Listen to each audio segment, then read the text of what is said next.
gars, quel plateau parterre d'invités exceptionnel ce soir puisque nous avons Gastronogeek. Salut. Juste à sa gauche, Rivenzi du Wake Up Weekend. Nous avons également Maximilien de Jacques. Zulu est sur ce plateau également avec un magnifique suite. Et Pépé Garcia qui vient d'arriver. Mais non, le meilleur. C'est le meilleur pour la fin, j'ai envie de dire. Il est arrivé il y a 12 secondes. C'est vrai. Comment allez-vous, messieurs, dames? Très bien. On s'en bat les couilles puisque nous avons tout de suite lancé cette émission avec le premier jingle. Un mélange entre boule et jingle. Parce qu'on a Zulu et Pépé d'un côté, je pense que c'est pour ça. Les tweets.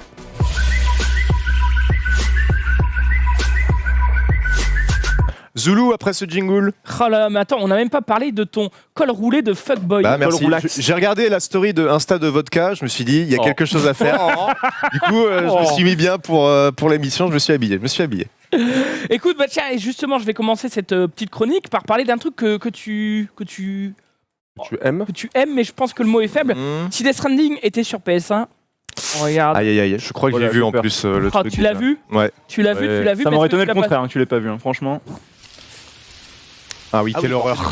Ça vend un peu moins du rêve, quoi. Ouais, je sais pas si à l'époque ça aurait eu le même succès. Mais Imagine les trailers à l'époque. Une expérience immersive, très longue et un peu douloureuse. Il y a une chaîne YouTube qui fait que des D-makes. Ils appellent ça des D-makes. Il en a fait plein sur Resident Evil et tout. Ils refont les trailers et les jaquettes aussi.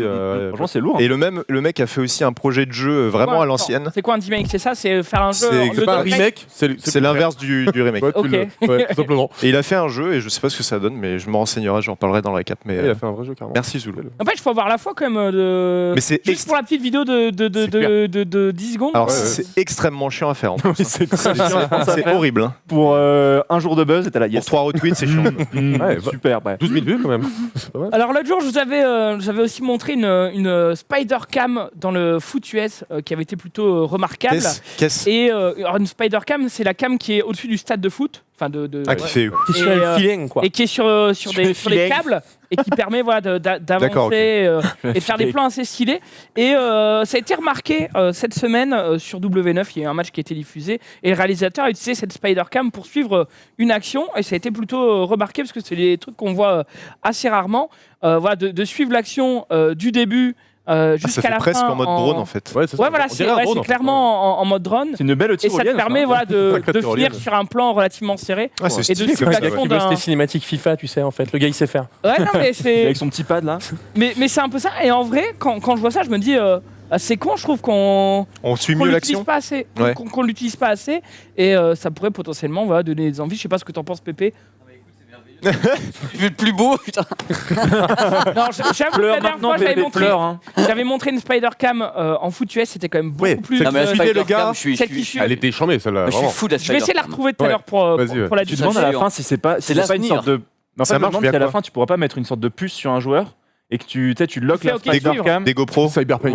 Tu mets des GoPro sur les joueurs et tout. Ouais, c'est ça. Tu dis ça, mais c'est ce qu'on fait par exemple dans les spectacles. Tu sais, quand on fait les poursuites de lumière, de la poursuite, on peut maintenant mapper la pièce et mapper un des mecs à suivre. Ça fait que toi, tu te balades sur la scène, tu chantes ou n'importe quoi, et tu as la poursuite qui te suit parce que tu es mappé avec directement un capteur. Moi, ça me va pas, ça détruit les emplois. Moi, je me pense que justement, tu peux faire ça avec un joueur. Comme il y a au rugby, tu as des capteurs dans le dos. Tu dois apparaître maintenant Spider Cam avec ça. Et le mapping, c'est facile pour. Les capteurs, c'est pour les statistiques, on est d'accord. Oui, c'est pour où tu cours. Mais du coup, c'est des données GPS. Donc pourquoi est-ce que tu peux pas l'utiliser pour une Spider Cam? En fait, ça fait comme une énorme salle de motion capture, sauf que c'est interne. Que la caméra elle-même a mappé l'endroit. Après, il suffit que tu passes les pions dessus, c'est-à-dire qu'il va géolocaliser le mouvement et elle va se caler. C'est vrai que maintenant les joueurs ils ont souvent des capteurs. Des plugs. Et moi pendant longtemps, je me suis dit, ça c'est un vrai avantage pour moi de l'e-sport comparé au sport, c'est que tu peux avoir toutes les stats, des infographies en direct pour pouvoir analyser des phases de jeu et tout. Et maintenant en sport on voit ce genre de trucs et ils rattrapent leur retard. J'ai déjà fait des entraînements de judo avec des trucs où où on voit ton rythme cardiaque et tout ça machin. Je te jure que tu te rends compte quand t'es dans le dur et c'est flippant. Et en fait t'as ton entraîneur qui voit t'es dans le orange, parce que dans le rouge c'est quand ton rythme cardiaque, mais non, t'es dans le orange, remonte, t'es là, je peux pas, je vais mourir remonte, vas-y, encore, et c'est vraiment marrant. Moi je pense que en permanence dans le orange, mais bon, ça c'est un autre problème. Surtout pendant Zouli IRL. Un petit passage de l'Assemblée nationale avec un vote des amendements à la chaîne. C'est ce que je vous propose aujourd'hui. 30 amendements votés en 2 minutes. Regardez, vous allez voir, c'est l'usine là-bas. Ok, boomer. Contre, il est adopté. Le 2-4, même avis, qui est pour. Qui est contre, adopté. Le 2-6, même avis, qui est pour. Le 2-6, c'est quoi? Je sais pas. Le 2-7, qui est pour. Attends, parce que là, c'est le début, quoi. Adopté. Plus ça avance, au pire, c'est quoi?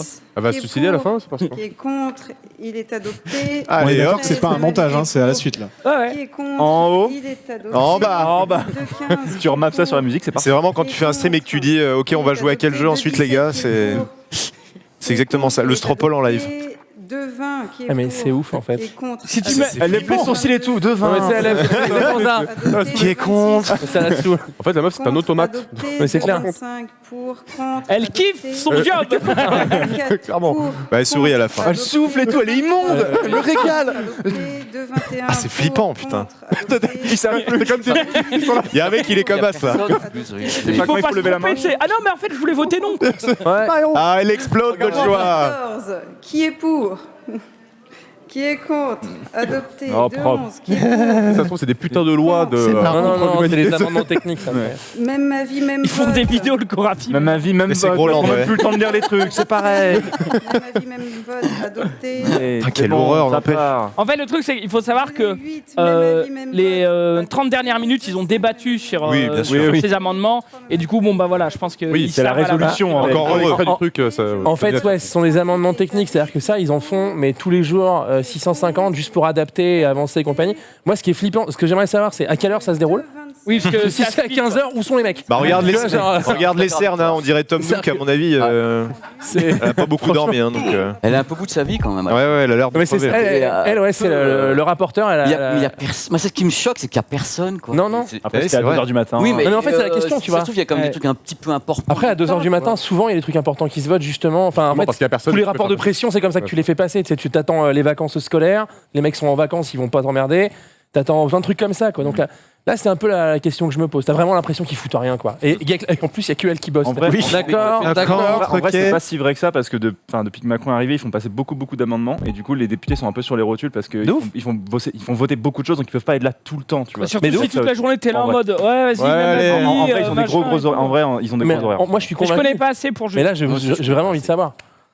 Tu dis que c'est des amendements techniques, toi, c'est technique. ces Non, mais ça, ce sont des amendements techniques. Ça peut pas être. Ça peut pas être des quelque chose projets de de- loi de ouf, D'accord. c'est discuté en amont. Après, là, les mecs, en effet, ils parlent dans le dur pour essayer de savoir quels sont les vrais T'as problématiques. déjà assisté à ça toi, Alors, ou pas? Je suis Non, jamais- non, moi, pas je du suis tout, jamais- mais juste ça m'intéresse de D'accord. savoir comment les Intervention lobbies de la rétention. travaillent, quoi, tu vois. Pardon Apparemment, ils étaient en train d'examiner les amendements pour équilibrer le budget 2020. Et c'est de ça, les amendements Ouais, bah, tu vois, là, je ils en suis ont pas parlé, d'accord.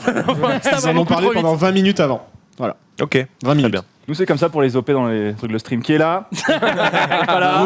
Pour, Même contre. sujet, même Les avis. 10K là pour. Donc, il y a vachement plus de monde, quoi. C'est ça, quoi. Et là, t'as Genius, c'est comme ça. Là, dans là. Genius, toujours là. il a toujours la main. téléphone, il y a une main levée. Là, ici, ouais. Ici, là. Madame. Olivier, regarde-moi, Lopé Coca. Il nous a quand même, il nous a quand Madame. il nous a quand même bien lâché pour le récap, cet enculé. Et on l'embrasse, évidemment. Oui, on le fait des bisous. Hein. Enfin voilà, je voulais surtout montrer ça parce que ça, comme ils l'ont dit dans les commentaires, ça fait vraiment penser à un speedrun du truc, quoi. C'est Le vraiment, chat a l'air pour, en tout cas. c'est un- Ah, merde. Parfait. Parfait. pour C'est adopté. passer, c'est plutôt cool. On va parler de mon dernier tweet. On va parler de Sardoche. Sardoche, Qu'est-ce qu'il a fait, Sardo The Sardoche. Ouais, The Sardoche. The Sardoche. Gros streamer français. Pour ceux qui ne le connaissent pas, il fait beaucoup de League of Legends, mais aussi beaucoup d'autres jeux. Et en fait, Je tryhard. il a sorti une vidéo aujourd'hui pour nous annoncer qu'il est banni pendant 6 mois de Riot Games. Ah, d'accord. Ah, ouais. Euh, Ouais, le Twitch. alors, Ouais, grave, non, non, non. Oh, le petit Pas son, la de vache. Oh là là, c'est déjà vénère. Alors, je vais vous expliquer. Donc, elle a été convoquée par Riot France Mhm. pour avoir voilà cette décision en face, voilà, pour pouvoir communiquer avec eux. Il est donc banni pendant 6 mois. Il peut plus jouer en live. Il peut plus parler de ses parties sur Twitter, sur YouTube. Il a le droit de jouer, Ah, il y a mais de vraiment- ne pas en parler. En privé, quoi. Voilà, Ok. c'est vraiment tu joues en sous-marin, mais la vache. si à un moment tu parles de ta partie en gold, machin, etc., on va traquer le compte et on va te bannir. Il y a vraiment une volonté de t'as dépassé les bornes, maintenant pendant 6 mois. On veut plus te voir sur le jeu et on va examiner ton cas au bout de 6 mois. Ils vont lui faire un test de toxicité pour voir s'il est c'est quand même assez incroyable. En plus, c'est 6 mois pendant les pages d'intersaison où il y a des grosses audiences. Tu veux voir un petit peu comment ça se passe avec les nouveautés qui vont arriver sur la nouvelle saison 10 de LoL. Donc c'est vraiment. Mais je pense que c'est iconique, c'est historique. Ça doit être la première fois qu'il y a des mesures comme ça qui sont prises. En France peut-être, mais pas. En France. C'est la deuxième personne à qui ça arrive. En tout cas sur LoL, la première c'était Tyler One qui était un streamer qui pareil s'est fait bannir et il a eu le droit de revenir si je dis pas de bêtises. J'avais oublié de vous mettre le tweet dans le runner, je l'ai mis si vous voulez l'afficher. Et en fait voilà pourquoi donc il s'est fait bannir. La première chose déjà c'est parce que sa réputation. Il flame souvent le jeu, il est salé. On le présente plus. On connaît. Deuxièmement, il a été ban là récemment 1 semaine par Twitch pour self-harming parce que il a fondu en larmes en plein live en jouant à League of Legends. Et c'est vrai que d'après ce qu'il raconte dans sa vidéo, que je vous invite à aller voir bien sûr, il annonce que LoL ils avaient peur, je sais pas qu'à tout moment il se suicide en live et que du coup il se retrouve avec cette com horrible à devoir gérer. Et le truc qu'il a achevé, c'est que récemment il a cast les Worlds de League of Legends sur sa chaîne Twitch, alors que il était interdit il n'avait pas les droits, et il l'a fait en mode radio, c'est-à-dire il a commenté avec son visage sur sa chaîne Twitch, il demandait aux gens de se synchroniser sur le live des Worlds, et il a commenté. Et ça c'était un petit peu la goutte d'eau. Donc pour ces raisons-là, ils ont décidé de l'interdire de jouer de manière publique au jeu pendant 6 mois. Vous trouvez ça dur les 6 mois ou vous pensez que c'est nécessaire pour... C'est-à-dire qu'en fait, il leur apporte énormément de pognon, si tu veux, en faisant ce qu'il fait, qui flemme le jeu, comme tu dis, qu'il saupoudre de son sel le jeu perpétuellement, ça met quand même des mecs devant, en fait. Mais les gens qui viennent pour ça. Les gens viennent pour ça, parce que... ils sont clients de ça. C'est assez franco-français de commencer à faire chier sur ça, parce que aux États-Unis, tout un tas de commentateurs qui sont là vraiment pour trash talk, pas forcément dans l'e-sport, je connais pas forcément le monde de l'e-sport, mais dans le sport, sont valorisés pour ça. Les mecs le convoquent, lui disent bon ok, tu commences à faire chier, c'est un peu compliqué, nous on va avoir des emmerdes si tu continues tes conneries, t'as pas le droit de jouer. Mais en fait à un moment donné, moi je suis pas convaincu que dans leurs conditions générales ils puissent le faire, parce que pour lui c'est aussi un putain de manque à gagner à plein d'égards. C'est-à-dire que les gars viennent te dire ton gagne-pain on va le mettre là, tu sais quoi. Et voilà, moi je le connais pas, après, le mec je le suis pas et tout si tu veux. Je connais juste ces éclats de larmes, de cris, de voix, le mobilier qui pète et les colères qui... Voilà, moi c'est ça que j'en connais. Partant de là, je m'en fous. Alors, après, le fait qu'il caste en mettant sa gueule et qui entre guillemets, qui commente, bordel, si des gars sont assez forts pour se synchroniser avec lui, pour écouter ce qu'il a à dire lui, à quel moment Riot a un problème dessus? C'est surtout ces mots, quoi. En fait, ça les a embêtés. Alors, j'ai vu dans le chat, et oui, vous faites bien de le préciser, les mecs de Riot France ont été quand même relativement avec lui, mais c'est remonté en fait à Riot NA. Et c'est là où ça a coincé, parce que les Américains, c'est là en mode bon, c'est pas possible, etc. Et c'est vrai que cast des trucs en mode radio, c'est des choses qui se font de temps en temps dans l'e-sport. C'est pas la première fois qu'on voit ça. Nous, on a fait pour la Coupe du Monde. Ce que l'équipe TV fait avec le foot, ils ont pas les droits du foot. Même nous, on l'a fait. On a fait du react sur la Coupe du Monde quand c'est arrivé aussi. C'est un peu le même genre de contenu. Ouais, c'est un petit peu différent, mais je vois ce que tu veux dire. Mais effectivement, il a annoncé qu'il avait 10 000 personnes qui le suivaient sur son mode radio sur le cast des Worlds. Ça veut dire que même si il flemme le jeu ou il flemme des fois il en parle. C'est un mec salé. Il y a quand même des gens qui kiffent le jeu grâce à lui, grâce à son... Il y a 10 000 mecs qui l'écoutent, mais qui sont en simultané sur des mecs qui ont payé les droits, donc personne n'y perd. Enfin, tu vois. Ouais, mais après quand même t'entretiens aussi quelque chose d'assez malsain d'aller voir quelqu'un. Même lui le dit, c'est-à-dire qu'il y a des gens qui viennent pour le voir. Pleurer, un câble aussi. Ça, c'est un autre débat qui concerne pas Riot. Ça s'appelle Twitter, Internet. Oui, ça s'appelle. À un moment donné, quand toi, tu es Stardosh et que tu souhaites des mauvaises choses aux gens qui développent le jeu de League of Legends, c'est-à-dire qu'à un moment donné, tu dépasses aussi les bornes et tu dépasses un petit peu ça, aussi. Moi, je pense que dans ces cas-là, tu fais un truc beaucoup plus clean et clair. Tu lui cuts son putain de compte Tu lui dis pas, je joue à la maison, mais t'en parles pas. Tu dis, mec, si ta vie, c'est passer notre temps à chier sur nous, en fait, non, tu joues plus au jeu, quoi. Mais à nouveau, je suis pas convaincu que légalement, ils aient le droit de le faire. En fait, le truc, c'est qu'il se fait ban à répétition du jeu. Mais il recrée des comptes parce que voilà, il se fait loquer un compte, il recrée un Donc, c'est qu'en fait, il enfreint les conditions générales à un moment donné. Du coup, il joue sur le fait que tant que vous me bannissez pas comme vous viens de le faire, je peux recréer un compte et rejouer. Il y a un truc, il y a aussi le timing qui fait que il y a quand même eu les Worlds à Paris et que quand même pas mal de grands médias ont repris ils sont intéressés pour chier sur LoL, ont repris Sardoche en disant le caster, c'est sur Quotidien, je crois. Ouais, il était passé sur certains trucs en prenant Sardoche comme exemple et à un moment donné, tu te dis OK, nous, du coup, je me mets à la place de Riot. OK, nous on essaie de vendre notre jeu au grand public parce qu'en plus on était à Paris. Et du coup, le mec qui met en avant, c'est un gars qui rage sur le jeu. Et du coup, forcément, tu te dis à un moment donné, est-ce que c'est ça qu'on a envie de véhiculer ? Peut-être que c'est ça qui leur a fait passer l'étape supérieure de se dire, OK, on lui met 6 mois. Et puis, oui, c'est terrible pour lui, parce que dans le timing. Moi, mais je pense qu'à un moment donné, Riot, ils se disent, là, ça dépasse un cap qu'on maîtrise plus trop. Ça, c'est de la gestion de à un moment donné. Moi, ça rappelle un autre drama. A priori, il y avait eu des trailers sur les 10 ans de LoL, c'est ça ? Il était pas dedans. Oui. Et de l'autre côté, il y a eu une vidéo de Netflix qui est sortie où il est dedans. Je pense que c'est juste une image en fait. Mais en revanche, Riot a pas envie d'être associé à ça. Ouais, c'est de la gestion critique. Par contre, en revanche, ça ne l'empêchera pas de travailler plus tard avec Riot, puisque par exemple Tyler One, qui avait été banni clairement lui aussi un petit peu comme ça, était revenu et a fait des événements avec Riot par la suite. Donc ça n'a pas du tout empêché de collaborer. C'est là où il y a un petit goût qui me. Ce qui est plutôt paradoxal, c'est qu'il n'avait aucun contact avec Riot pendant tout un moment. Il était mis à l'écart à l'image de la vidéo des 10 ans, qui montrait tous les créateurs qui avaient fait un petit peu League of Legends en France, et lui n'en faisait pas partie. Donc voilà, il y avait une réelle volonté de le mettre à l'écart, et maintenant qu'il est banni, hop, il a un contact avec eux. Donc il y a quand même un petit peu de positif dans le négatif pour lui. C'est de la négo sur le long terme. Après, vraiment, moi je pense pas qu'il y a à s'inquiéter pour sa vie, dans le sens où il est le moyen de vivre. Il stream plein d'autres jeux. Attention, moi je suis pas en train de dire qu'il est en train de perdre des moyens, je suis en train de dire qu'il fait du manque à gagner. Et je te jure, ça fait la différence. C'est plus le côté... c'est le pouvoir que l'éditeur a sur un mec qui me fait question, tu vois. Enfin voilà, je voulais revenir et vous donner cette information. Tu as raison. De ban, banni 6 mois de. On verra ce que ça donne. Peut-être que ça changera au cours du temps sur les 6 mois. Peut-être qu'il y aura une veste réversible de la part de Riot en mode OK, t'as été gentil jusque-là, est-ce que t'es prêt à Je pense qu'ils libérer au moins bonne conduite, tu sais. Moi je pense qu'ils vont moi aussi. Mais même je pense qu'ils vont essayer de marquer le coup une bonne fois pour toutes pour pas que ça se reproduise par la suite. En tout cas, j'avais pas vu ta belle chevalière de fuckboy aussi. Elle m'éblouit, frère. J'ai pris un éclat de lumière incroyable. Elle m'éblouit. Je suis fiancé. Oh là là. Fiancé avec la famille Adams, là. C'est Ghost Rider. Vas-y, la suite, Zoulou. C'était mon dernier tweet. Ok, Riven. C'est tout, ça va aussi. C'était pas mal. Écoutez, aujourd'hui c'est un anniversaire, messieurs. C'est un anniversaire, on parle rugby. C'est jour pour jour. Out. Non mais ça va, c'est rapide. À part le joueur qui s'appelle La Bite, je connais personne. Ah c'est vrai, bien joué. Non mais en gros rapidement, c'était en 2003, il y a 22 novembre 2003, c'était le premier sacre et on le voit de l'Angleterre au rugby sur un drop en prolongation de Johnny Wilkinson.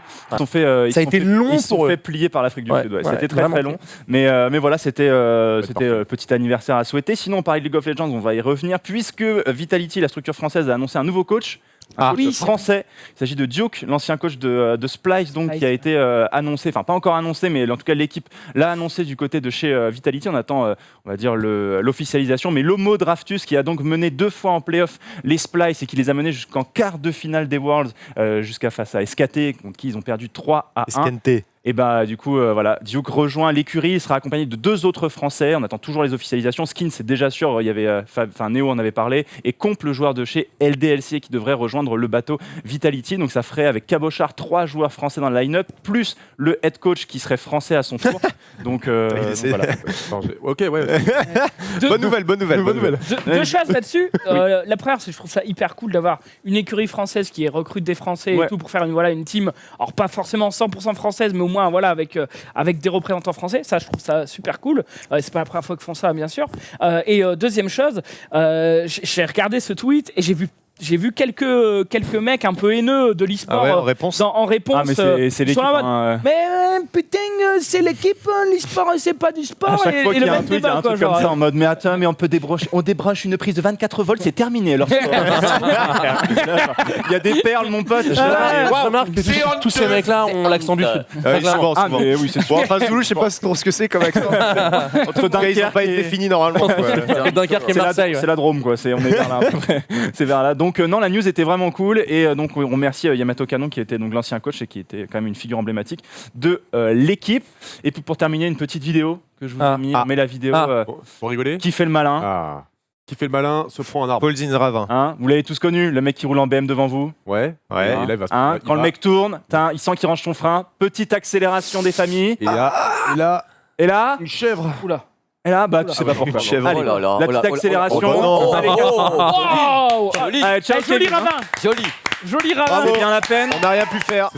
Prendre la cybertruck pour t'aider à conduire. Voilà. N'hésite pas. Tu sens le seum des gens qui. Enfin, moi, je conduis une C1, je suis là, vas-y avec ta Merco, là, genre. Ouais, t'as un peu le seum quand même. Ouais, ça m'a un peu ça. Moi, je T'as veux le savoir seum ce qui se passe intérieur dans la d'avoir une tête du caisse mec. pourrie, mais à la fois t'es content de pas être un connard. Ça c'est ça m'a régalé. Est-ce que la caisse fait le connard, forcément?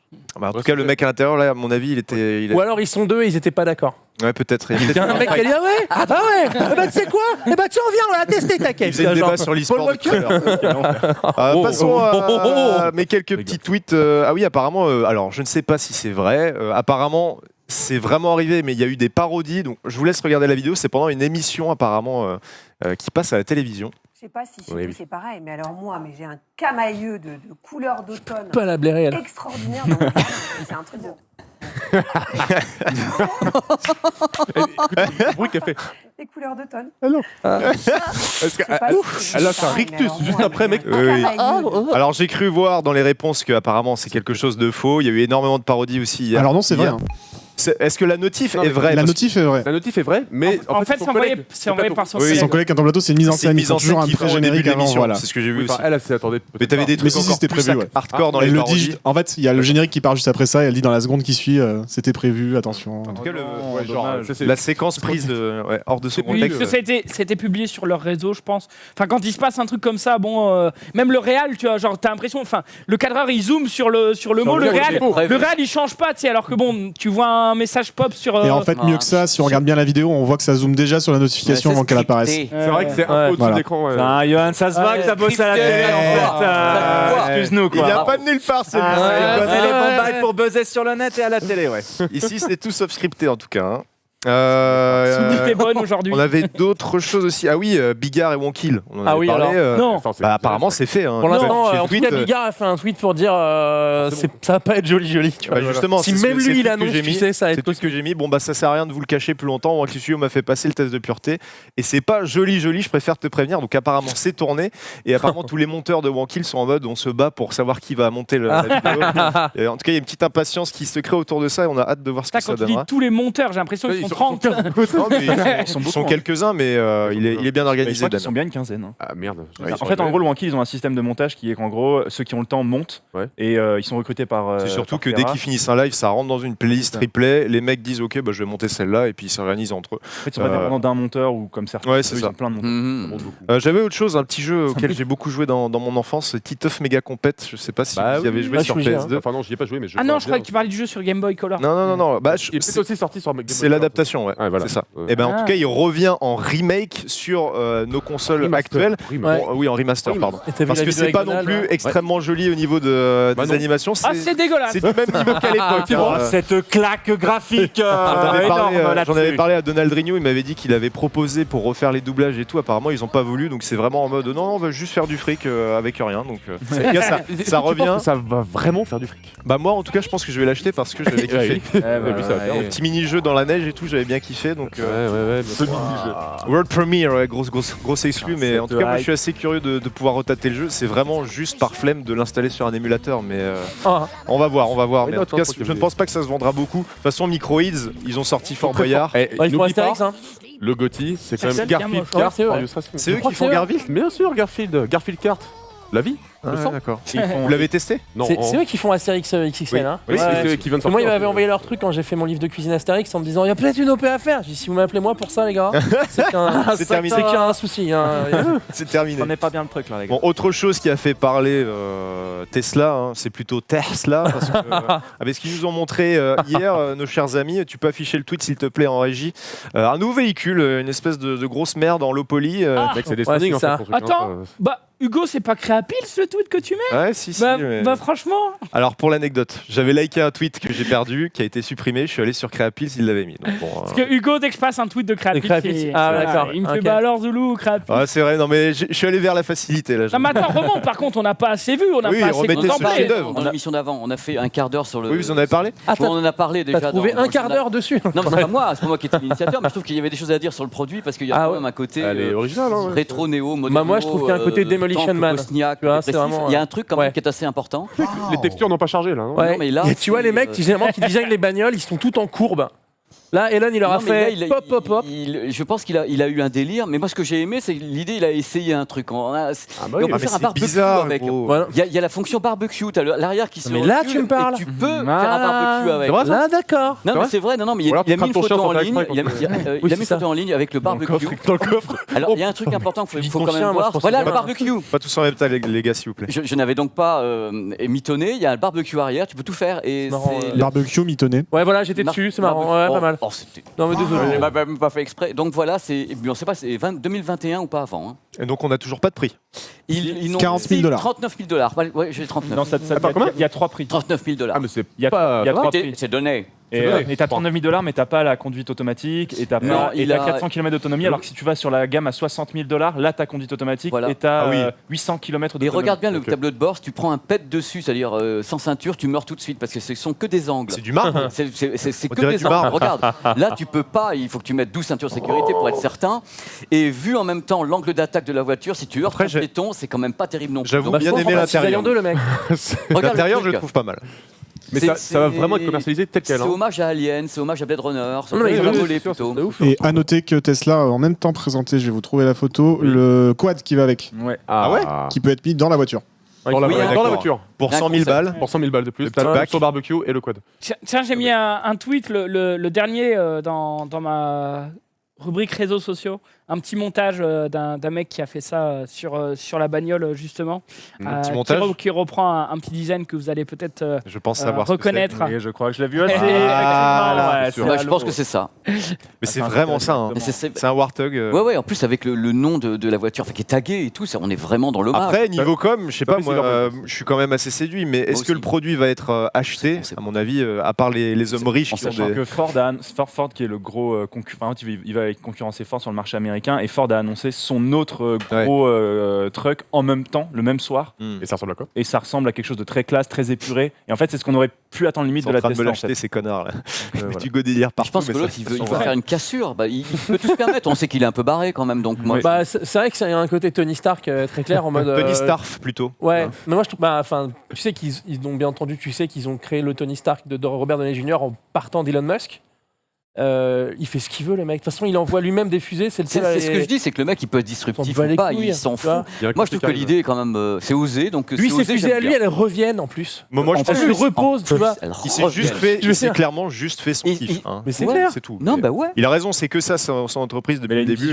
En vrai, il a une vision. On sait rien sur le côté cassable, pas cassable, les chocs. On n'a pas vraiment d'infos sur la solidité. J'espère que c'est un minimum solide. Non, mais on sait jamais, tu sais. En fait, le truc, c'est que grâce à ce design-là, on aura plus facilement des designs qui vont être entre les voitures qu'on connaît actuellement et celui-là. Alors que si on nous avait montré des designs entre les deux maintenant, vous avez pas vu le test où il casse des trucs sur la voiture? Non, mais il tire dessus.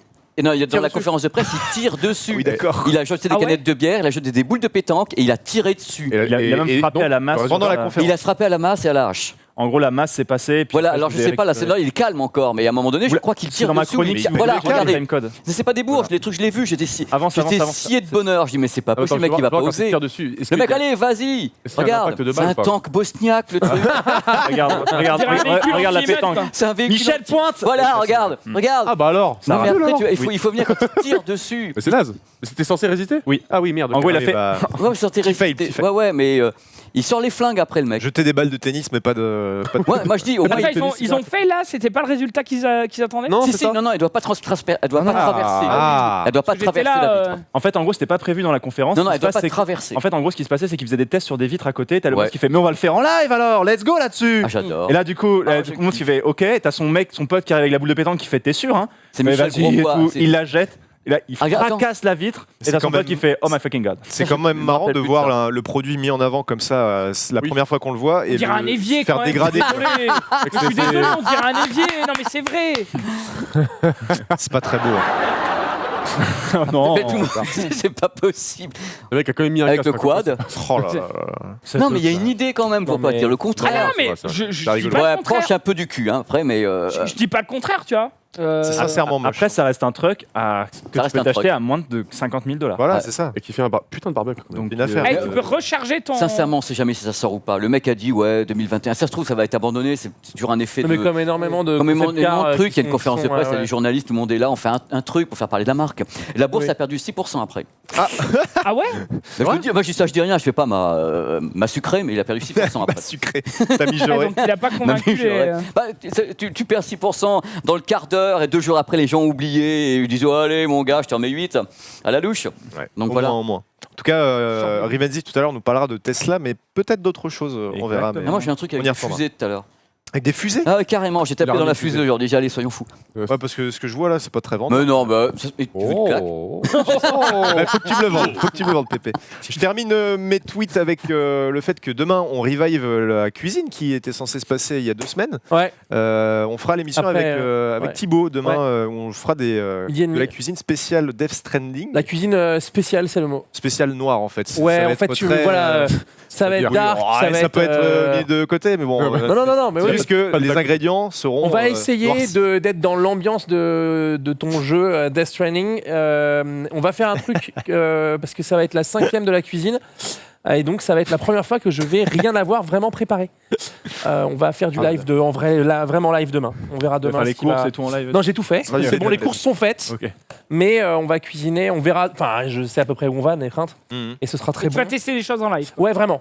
Vraiment. Cool. Le défi il est assez réussir à colorer en noir naturellement, à rendre ça gourmand et tout ça, c'est un défi et on va le relever et ça sera très bon. Faut que ça ait l'air dégueulasse et que ce soit bon ou les Non, ça aura l'air noir. En fait, tu sais, je me suis passé énormément d'images du jeu, j'ai pas mal joué au truc, et t'as tout le Squid Boss, tu sais, on va être dans cette ambiance-là. Ok, d'accord. Bon, on verra demain, je ne sais même pas ce qui m'attend. Je ne sais pas non plus. À midi et demi. Apparemment, Maximilien avait des choses aussi. Oui, bah moi c'est plutôt... Attends, qu'est-ce que j'ai mis déjà? C'est pour la chronique tweet. Ouais, les chroniques tweet, non mais je sais, mais ok. Le premier c'était un perroquet. Est-ce que vous saviez que le perroquet avait... Il est perdu, cette... D'accord, attends, mettez la musique quand même. Qu'est-ce que c'est que ça? Non mais excellent. Il kiffe de ouf. Mais j'en vois plein des perroquets qui dansent comme ça.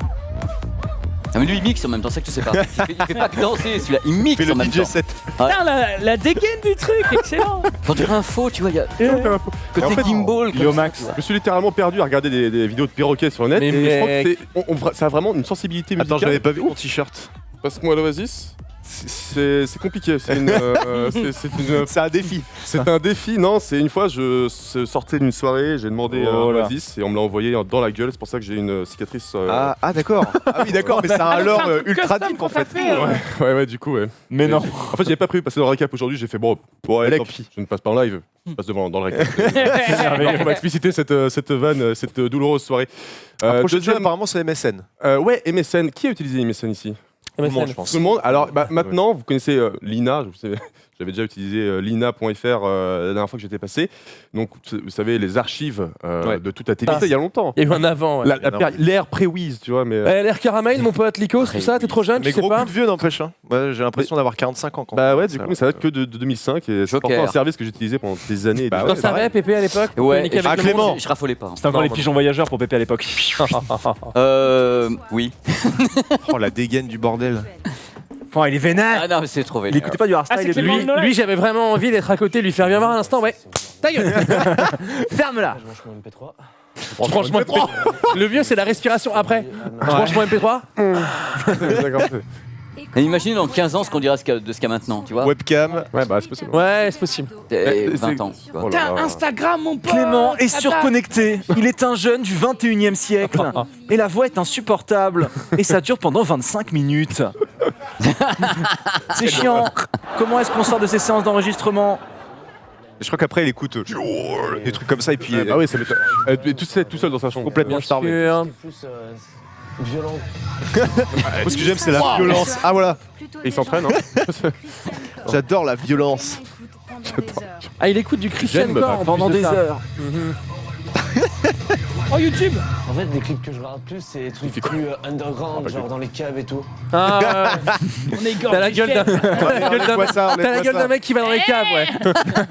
Ouais, toi tu vas dans les caves, toi. Ouais, c'est sûr. J'avais une dernière chose à parler. Bah oui, alors c'est une vidéo qui a fait le buzz ces derniers temps. Alors je crois que c'est une battle, enfin pas une battle de dance, mais d'un concours de danse américain. Et c'est un crew qui est spécialisé, vous savez, dans les danses robotiques. Ouais. Tectonique, absolument. Ça c'était en même temps que les mécènes, ça. Give it together. Bref, regardez parce que c'est vraiment impressionnant. On peut pas tout mettre. On peut monter le son.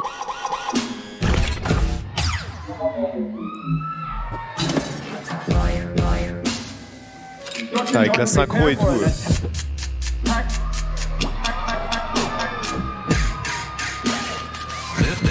Public service announcement.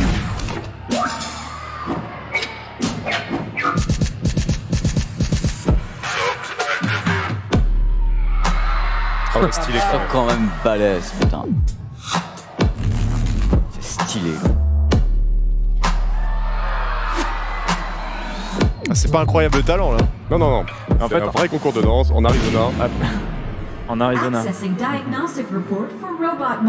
Tu fais ça en EPS, t'as 3 sur 20. Il était où la Terre? J'ai pas vu la Terre. Par contre, C'est quoi son Mickaël, nom la Terre, tu as pas tenu 3 secondes, c'est dommage. Asuma, très T'es en orange très tout du bon. long. C'est ça. C'est tout, Donc, Maximilien. ouais, c'est tout pour moi. Et merci beaucoup. On va passer tout de suite à la suite, mesdames et messieurs. On va laisser la parole à notre PP national. Oui. Qui ça?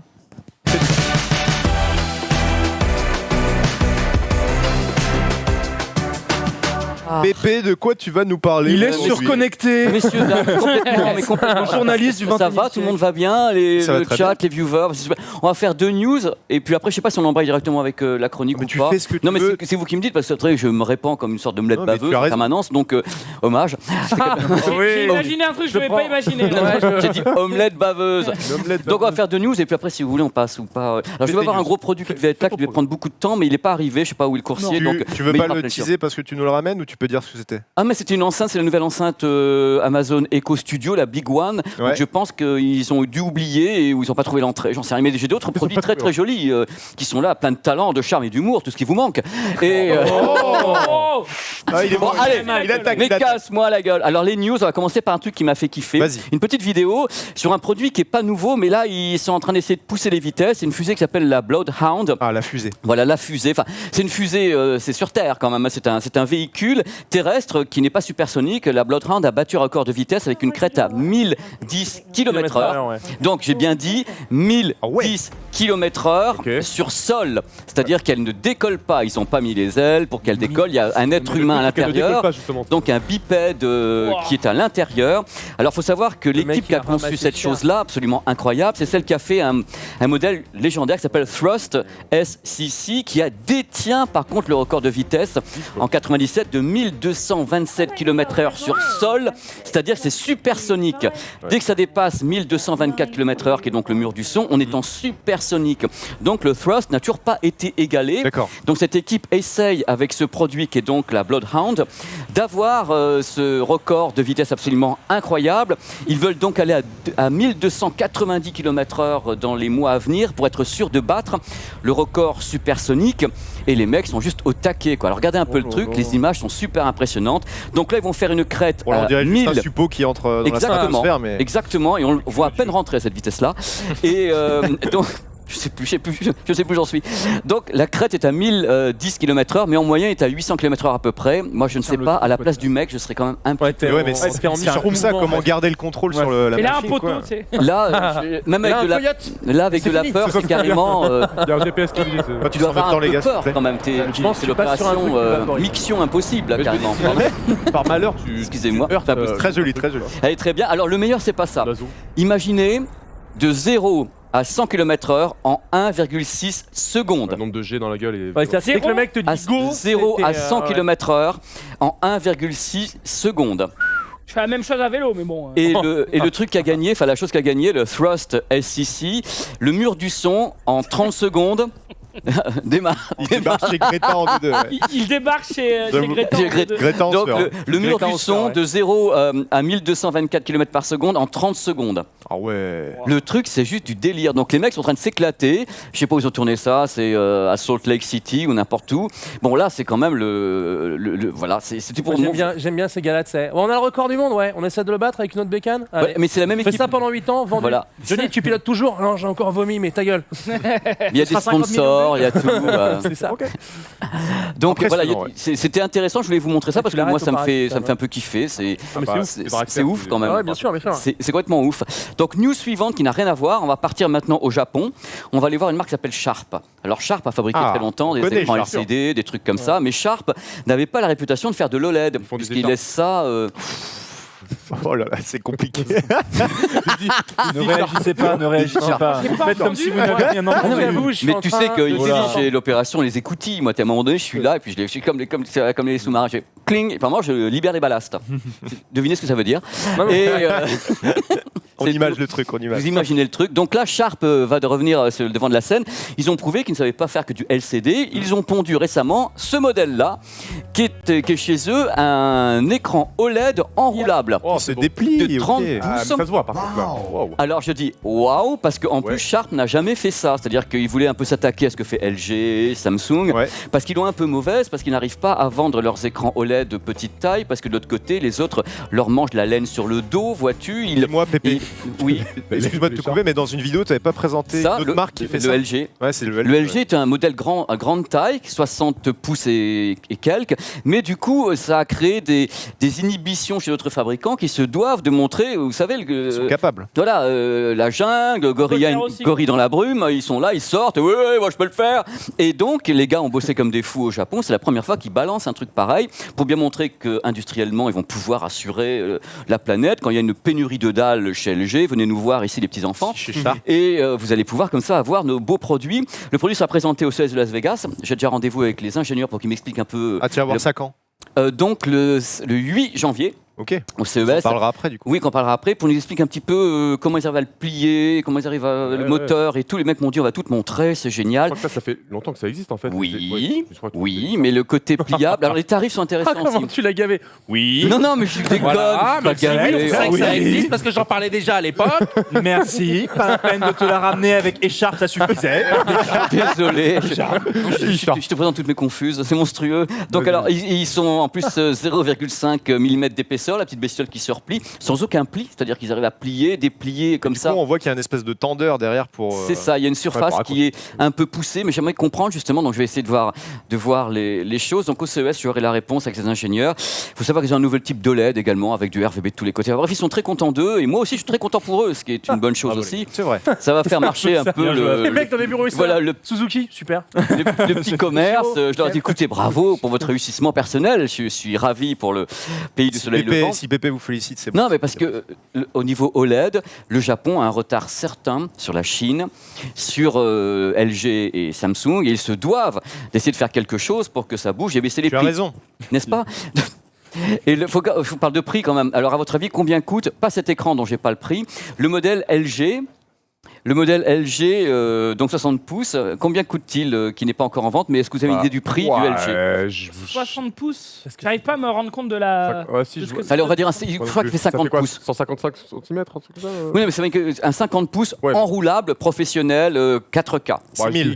Non. 6 000 quoi? Non, 15, 20 6 000 euros. Dès que quelqu'un trouve, j'arrête. 20, ouais, bon. Je danse en attendant. 25 35. 25 000. Tu peux danser longtemps, c'est assez agréable. Non, c'est bon, 25 000. Non, c'est plus ou moins que 30. Bah, c'est plus. Ok, donc c'est 60 000. 60 000. Putain. 60 000. Non, mais ils vont essayer de le mettre à 30. Avec ça, tu peux acheter un tank chez Tesla. Bah, deux. Non, mais c'est toujours des projets. Non, ils avaient parlé de 30. J'ai eu 39 000, j'ai eu 30 000. Mais c'est de la technologie. Bah, d'accord, mais bon.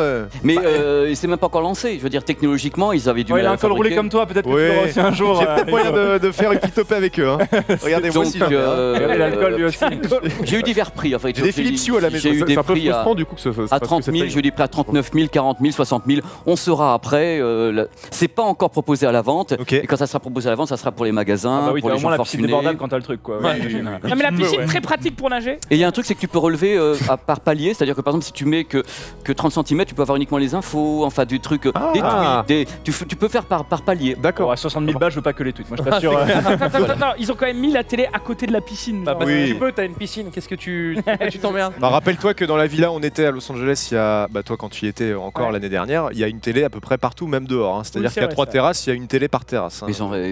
Quand les gens je ne sais pas quoi vous dire. Je pense que en effet, au prix des téléviseurs maintenant, ils peuvent quand même. Ça a beaucoup baissé ces téléviseurs.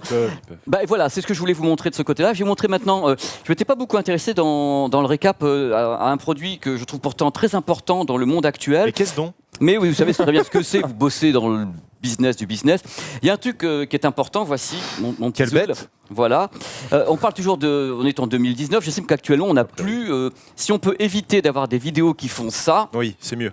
C'est peut-être mieux. Et pas tes mains, alors. Pardon. Je sais même plus quoi faire. Voilà, chauffe il peut là, mais c'est qu'à le dire. On peut plus. Et donc, je vais parler un petit peu des stabilisateurs. Ce sont des produits qui existent depuis 5 ans dans le grand public, mais les gens les découvrent un peu et c'est très très bien. Moi, je suis ravi. Alors, c'est une marque que j'aime bien parce qu'il était parmi les premiers. Ça s'appelle Zhiyun. Et Zhiyun a beaucoup de produits, des produits plus ou moins light. Comme celui-ci, on peut lui enlever ces petits bouboules et les pieds là. Et on peut le dévisser si on veut, et tu peux le prendre dans la main. Et tu as plusieurs modes quand tu appuies ici. Les modes de c'est pas grave. Bravo. It is your PC, it is not mine. Ça s'appelle la gravité. Quand tu dévisses, ça tombe. C'est ouf quand même. Tu te rappelles Newton, la pomme et tout. Donc là, c'est vrai que quand tu le dis, ça semble. C'est dingue. T'imagines, moi. Donc si tu veux, là cette fois-ci, tu as un mode où quand tu peux lever, il va te suivre. Tu vois, pour voir ton crâne chevelu et tout. Et tu as plusieurs modes comme ça. Alors ça, c'est le modèle basique. Il s'appelle le Zhiyun. Et c'est le Q2. Zhiyun. Je suis désolé pour les Chinois qui nous regardent, je suis absolument nul pour je veux dire Zhiyun. C'est donc le Q2. Il peut faire aussi des selfies, de tout ce que vous voulez. Le mode, il a plusieurs modes. Il ne coûte entre guillemets que entre 130 et 140 euros. Ce qui était par rapport, moi j'ai acheté le premier il y a 5 ans, il coûtait 700 euros. Plus cher, oui, voilà. 700 euros il y a 5 ans à Hong Kong, ce même type de produit. C'est en train de baisser monstrueusement. Il y a une application qui est avec, qui permet de faire des tas de choses. Vous pouvez le poser en effet comme c'était ici. Et l'application permet de faire un suivi, peut faire un panorama, peut faire des tas de choses grâce à une application qui est lié, un time-lapse directement par l'application, plein de trucs. Donc ça c'est dans le cas où vous avez un smartphone. Dans le suivi, juste le suivi, ça suit un visage. C'est-à-dire que tu le mets tu appuies sur l'écran et tu lui dis ça je veux que tu suives cette forme. Ça peut être un animal ou quelqu'un et tu lâches et il va suivre et bouger en même temps. Okay. Bon, voilà. C'est plutôt je pense qu'il y a des. Ça, c'est peut-être pas ce modèle-là, c'est le suivant. Donc, mais c'est pas grave. Donc, c'est intéressant. On peut créer, on peut faire plein de choses. C'est la vie, c'est la life. Un joystick aussi, j'ai vu. Il y a un joystick pour le manipuler à la main, c'est-à-dire que tu as 5 axes. Tourner. Voilà, tu as 5 axes. Tu as 5 mec, un kit en quoi. Oui, il vaut mieux que tu le gardes, Pépé. Il y a 5 axes qui sont dessus et tu peux faire ce que tu veux avec. Donc ça, c'est dans le cas où vous avez un smartphone toute taille. Alors il y a un truc super important. Avant, quand on avait ce type de produit, on ne pouvait pas brancher un micro, par exemple, sur ces modèles-là. Maintenant, regardez, la griffe se fait ici. Ça fait que vous pouvez avoir... What the fuck. La griffe se met ici. Vous pouvez donc brancher, si vous avez un smartphone ou avec une entrée mini jack, un micro externe avec la griffe. Et quand vous en avez marre, hop, vous retirez la griffe. Et vous pouvez comme ça continuer à faire ce que vous voulez et le remettre directement sur la griffe au choix. Ça, c'est très pratique. T'es obligé de le mettre au centre par contre, parce que j'ai essayé avec l'autre caméra et on voyait la gimbal. C'est-à-dire que tu peux le bouger comme tu veux pour pas voir le bord ici.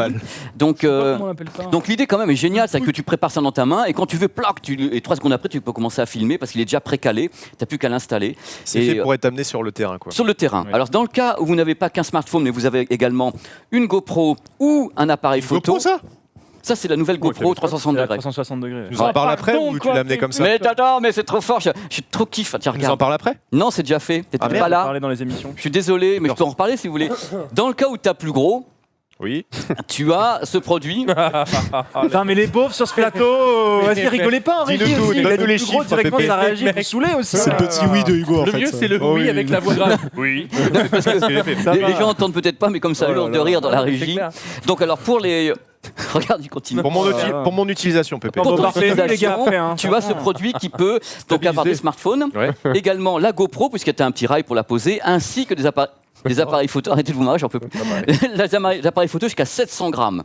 Donc là, tu as le modèle supérieur, celui-ci coûte 290 €. Il vient juste de sortir, on me l'a envoyé tout à l'heure. Il s'appelle le Crane M2.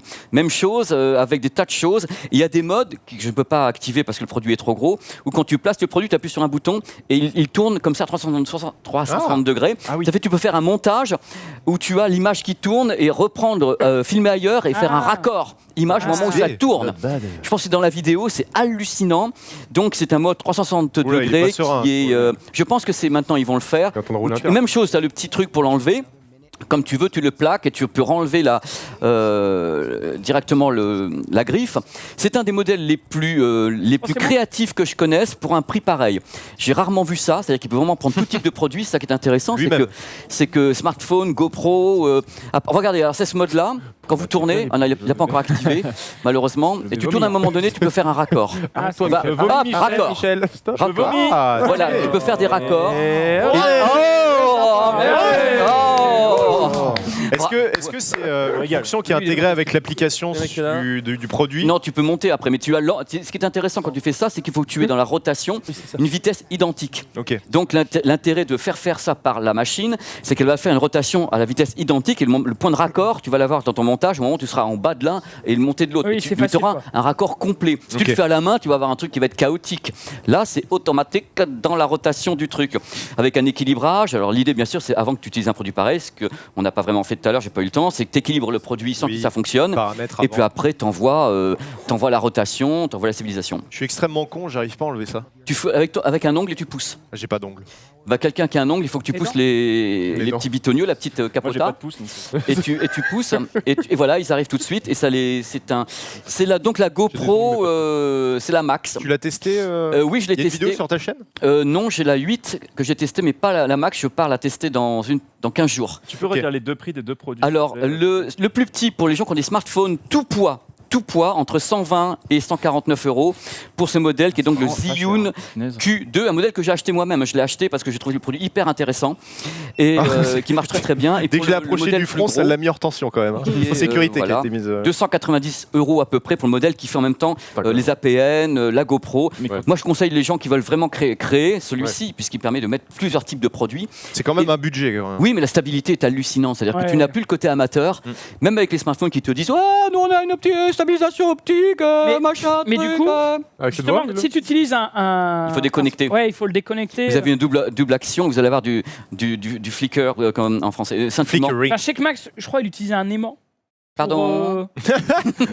Pour enlever la stabilisation c'était quand il n'avait pas d'argent, de son smartphone, il utilisait un aimant pour enlever et protéger sa gamme. Oui, parce que c'est une stabilisation. Je sais pas si c'est très. Ouais, c'est un peu. C'est con d'avoir un. Ah ouais, à 800 balles. En effet, un moteur, donc tu peux le bloquer avec l'aimant. Mais c'est la stabilisation numérique. Bon, je conseille de déverrouiller dans ce cas-là la stabilisation optique sur les produits qu'on mettrait. Là, c'est le iPhone 11 Pro. J'ai essayé tout à l'heure avec le S. Ça se passe à peu près bien. Donc, mais tu peux vraiment créer. Ça que je voulais dire, c'est que maintenant, je sais pas si les gens qui nous regardent se rendent compte, parce qu'ils n'ont peut-être pas le même âge que moi. Le truc, c'est que maintenant, pour un prix encore acceptable, on peut faire des créations. Avant, c'était la Steadicam. Ça coûtait une blindasse. Tu étais là avec un plastron, un truc que tu baladais. Ça coûtait. Il fallait ça servir. C'était des mecs, des professionnels qui étaient payés pour ça, qui existent encore en cinéma, en télé. Il faut quelque chose de plus stable que ça. Mais maintenant, tu as un truc, tu le tiens dans la main, et tu stabilises quand même correctement et tu peux faire quelque chose qui a de la gueule pour des prix que je trouve acceptables. Donc, je voulais vraiment vous en parler. C'est la fin de la chronique, je vous aime tous. Eh bien, merci beaucoup, mon Pépé, c'était très intéressant. C'est la baisse des prix de ce genre de produits. Avant les Osmo, quand ils étaient sortis, c'était 500, 600, 700 €. Et on a bien d'avoir le matos. Je sais pas. Mais c'est bien d'avoir le matos, mais il faut aussi la fibre artistique quand même pour faire des belles choses. Oui, mais un aide l'autre. Et quand tu as ce matos, justement, tu vas te créer ta fibre artistique parce que tu auras le matos pour le faire. Tu dis, j'aurais pas fait ça avant avec mon matos, mais je vais le faire maintenant avec ça parce que j'ai le moyen. Ça se démocratise. Ah bah, tout comme toi, tout comme ta parole. Merci pour rouler. Merci. Merci mes loulous. On passe à la suite. On va parler un petit peu de GastronoGuide qui a une petite actualité pour nous.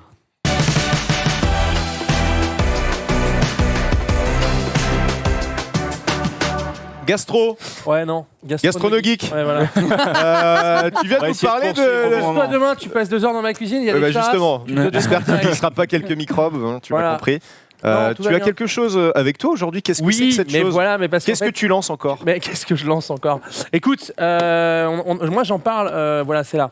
J'en parle sur mes réseaux sociaux et avec GastronoGeek début de semaine qui vient. On a lancé avec l'un de mes meilleurs amis, qui se trouve aussi être mon éditeur, le gars qui m'a permis de faire mes livres. Ça tombe bien. Ce jeu qui s'appelle Tsunami Island Battle Royale. Quand je dis mon éditeur, c'est le type en lui-même, hein, c'est pas la maison d'édition. On est vraiment 3 là-dessus avec Clément Masson qui fait les illustrations. Moi, j'en ai eu marre de me faire kicker, tu sais, sur Fortnite, Apex et tout ça. Moi, je suis le gars qui arrive sur la map, qui se fait soit ken tout de suite ou qui court tout seul, qui voit jamais personne pendant 3 heures. Tu vois, bon. Et du coup, je me suis dit non, on va pas jouer à ça.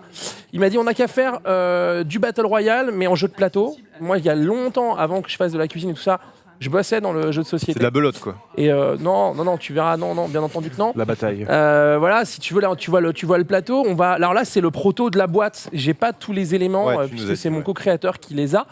L'idée, c'est ça. C'est un jeu qui se déroule de 2 à 6 joueurs. Tu peux incarner 6 héros qui ont chacun une caractéristique passive qui va leur servir tout au long de la partie. Chacun une caractéristique ultime qui ne pourra être utilisée qu'une seule fois. C'est un jeu qui se veut accessible à tous, aux gens qui connaissent le Battle Royale, aux gens qui viennent du jeu de société, aux gens qui n'ont pas envie de se prendre la tête et de s'amuser avec des potes. On a pas mal playtesté avec les copains Hardisk, Captain Popcorn, avec des gens qui font vraiment du jeu de plateau de manière très régulière. Combien dure une partie à peu près? Ça dure une trentaine de minutes à peu près. Une trentaine de minutes si t'as pas envie de...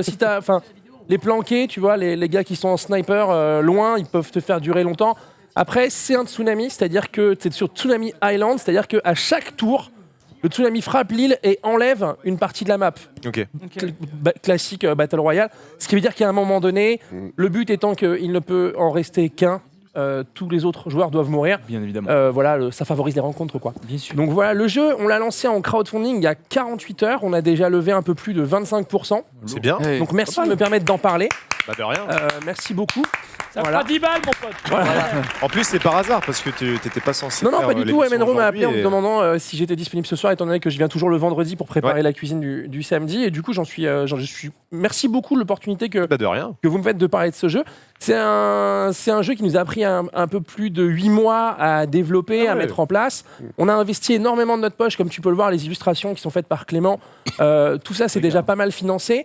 Donc tu vois, on s'est éclaté avec à redessiner des flingues.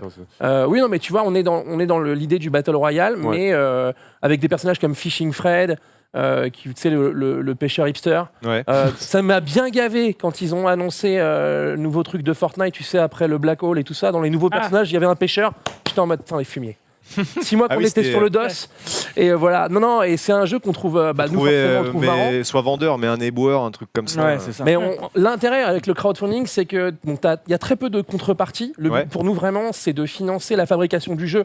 On veut lever 13 000 €. C'est en fait la somme pour finaliser les fichiers de production et envoyer en fabrication et livrer les gens.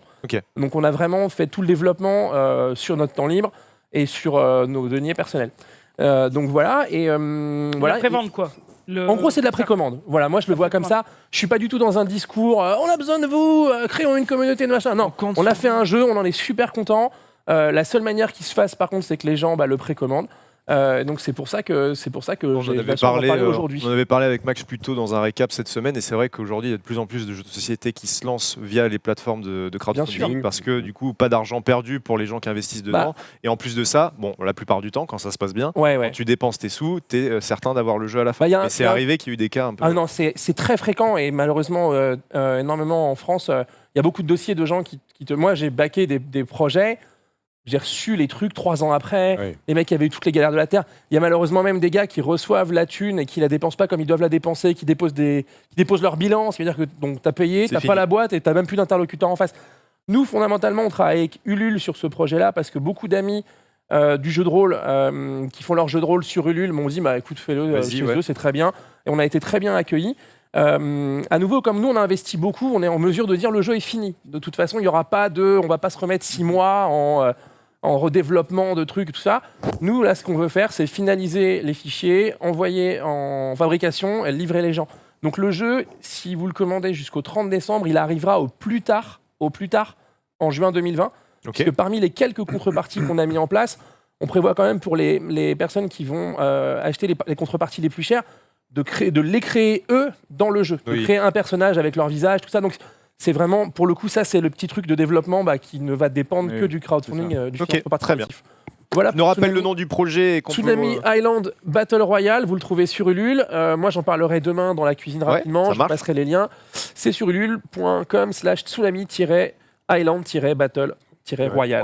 Voilà. De toute façon, vous avez le lien. Laissez d'en parler. Investissez, les amis, investissez. Merci à toi, Gastronomique. On va continuer. On va pas faire ma chronique jeux vidéo. J'ai envie d'entendre Rivenzi et les gens autour de ce plateau. Donc, c'est arrive tout de suite.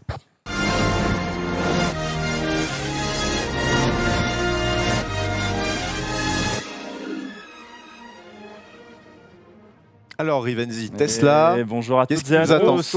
Qu'est-ce qui nous attend Tesla? Non, et du coup, c'est vrai qu'il y avait l'annonce de Tesla hier, vous savez, encore une fois en grande pompe. J'avais mis quelques vidéos, mais on les a déjà passées en réalité sur l'annonce de Tesla.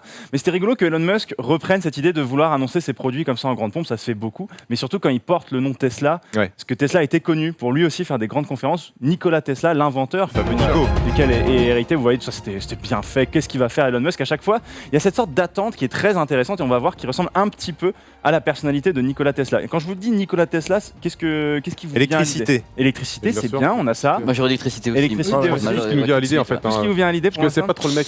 D'autres choses vont venir. C'est vrai que sur les réseaux sociaux, il est un peu moins présent. Au 19e siècle, c'est vrai qu'on avait moins Twitter et tout ça à l'époque. Ça se développait. Il a été interprété. C'était avant les Wiz et tout ça sur MSN. Avant les Wiz sur MSN. Avant les Wiz sur MSN, effectivement. Donc en réalité, Nikola Tesla, qui a donc il n'a pas prêté, mais à qui on a récupéré le nom pour l'entreprise de Elon Musk. Et donc un inventeur de génie, de renom, qui a existé à la fin du 19e et au début du 20e siècle, avec beaucoup d'inventions. Vous en avez parlé, donc l'invention la plus connue, en tout cas que nous on a, c'est l'électricité à courant dit alternatif. Le courant alternatif, pour faire simple, à l'époque où Nikola Tesla le développe, il y a 2 systèmes de courant qui se font face. On appelait ça la guerre des courants. D'un côté, Thomas Edison, l'américain, et celui qui est issu de l'Europe de l'Est, Nikola Tesla, qui développe de son côté le courant dit alternatif. Le courant continu est développé en premier. C'est Edison qui arrive à trouver un petit peu le courant continu, sauf que la grande contrainte du courant continu, c'est qu'il ne peut pas être porté sur des longues distances. Il y a beaucoup de pertes. Si on veut pouvoir mettre du courant continu sur des longues distances, il faut mettre des gaines qui sont énormes. Donc ça coûte beaucoup plus cher forcément. Et aussi, si on veut les développer dans les villes, c'est-à-dire qu'il faut dans chaque pâté de maison, il faudrait une centrale électrique en fait. Donc ce serait impossible. C'est très difficile en réalité de mettre ça en place. Sauf que Nikola Tesla, quand il est jeune inventeur, il commence déjà à travailler avec Edison. Il travaille pour les bureaux de Edison en Europe et notamment à Paris. Et donc il va commencer à travailler sur les moteurs à électricité continue. Et il va commencer à travailler comme ça. Ensuite, il est recommandé par son chef de bureau à Thomas Edison. Quand son chef de bureau l'envoie à Thomas Edison, il envoie une lettre. Il disait: Monsieur Edison, je connais 2 génies sur cette terre, vous et le monsieur que je vous envoie, Nikola Tesla. Tenez-moi au courant. Tenez-moi au courant de comment ça se passe. Nikola Tesla commence à travailler sur les projets de Thomas Edison. Il faut qu'il mette à jour un petit peu les moteurs à courant continu qui marchent pas très bien et qui ont beaucoup de pertes. Il arrive à travailler dessus énormément. Sauf que Edison lui avait promis une somme d'argent s'il parvenait à l'améliorer. Nikola Tesla va s'arracher les cheveux. C'est Mixicom qui se chargeait du... Ouais, c'est Mixicom qui était sur le... Bien vu là-dessus, comment tu sais ça? Non, c'est dingue. C'est Thierry qui était sur le dos. Ouais, il y avait Michou aussi dans le... Enfin bref, c'est notre... Et Genius aussi, il y avait l'argent à se faire. Sauf qu'au moment donné où il arrive à terminer le projet, il va voir Edison, il dit: bah, j'aimerais mon argent parce que j'aimerais aussi pouvoir développer mes trucs. Et Thomas Edison lui fait: ah, mais vous ne connaissez pas l'humour américain? Tiens, allez. Et puis voilà. Fais à Ulule. Il a à l'envers quoi. Hein? Il a jamais vu ces $50 000. Et à l'époque, 50 000 $ de l'époque. Ouais. Monstrueux. Wow. Donc monstrueux, horrible. Donc il développe ces trucs et en fait, ce qui va se passer, c'est que Nikola Tesla va commencer à prendre un petit peu le dessus sur Edison. Et le point d'orgue et la fin de la guerre des courants, c'est notamment le fait que Nikola Tesla a réussi à récupérer l'énergie des chutes du Niagara, où il a mis en fait un système hydroélectrique pour aller alimenter la ville de Buffalo, qui se trouvait à quelques kilomètres. Et d'ailleurs, vous pouvez toujours trouver donc au chute du Niagara une statue de Nikola Tesla qui peut se trouver là. Mais là où ce que je voulais vous dire, c'est que c'est pour ça qu'il est très connu. Mais Nikola Tesla, il a eu plein d'autres inventions incroyables et aussi il était connu pour ses effets d'annonce. C'est PayPal aussi, non? Hein? Il a fait PayPal. Désolé. J'aime bien, moi. Non, mais t'inquiète. J'ai échoué dans ma mission. Alors, c'est marrant. Et donc, Nikola Tesla qui va donc inventer la bobine Tesla. Et puis, il y a une grande conférence qui va marquer, en dehors de toute cette histoire de l'électricité. Beaucoup de mots très très bon. C'est une conférence qui va se tenir en 1889. Il est donc à ce moment-là à Chicago. Ouais. Et puis, les gens rentrent dans la salle. On sait que Nikola Tesla est très fort. Et là, ils arrivent et il y a un lac artificiel au milieu de la salle. Ils se disent, mais attends, mais qu'est-ce qu'il va... Ok, je me demande qu'est-ce qu'il va faire de ce lac artificiel. Est-ce qu'il va y avoir un pick-up qui va sortir, à qui on peut jeter des balles dans la ville? Peut-être.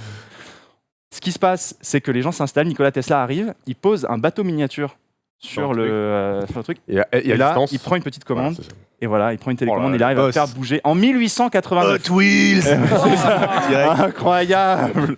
Et donc tout le monde se demande, mais attends, mais comment il a fait? En fait, il va être le premier à inventer les ondes radio, donc qui permet comme ça de déplacer. Voilà un exemple. Donc ça, c'est au musée de Belgrade. Vous avez un exemple. Donc, bien évidemment, c'est incroyable. J'espère. Il s'est fait brûler pour sorcellerie, fin d'histoire. Ouais, c'est ça. C'est impressionnant. Ça fait l'E3 de l'époque. Ouais, c'est ça. Wow, 5 World Premiere. Donc ils apparaissent. Donc là, après, c'était pas en verre comme ça, mais ils l'ont refait. Mais il ressemblait à ça, ce fameux bateau télécommandé. En fait, Tesla, c'était un grand humaniste. Il voulait pas qu'il y ait de guerre. Et en fait, pour lui, le but, c'était qu'en fait, ce bateau, il contienne de la dynamite à l'intérieur et qu'avant que les bateaux adverses quittent le port, eh bien, on puisse envoyer ce bateau chargé de dynamite et faire exploser le bateau avant qu'il ne quitte le port.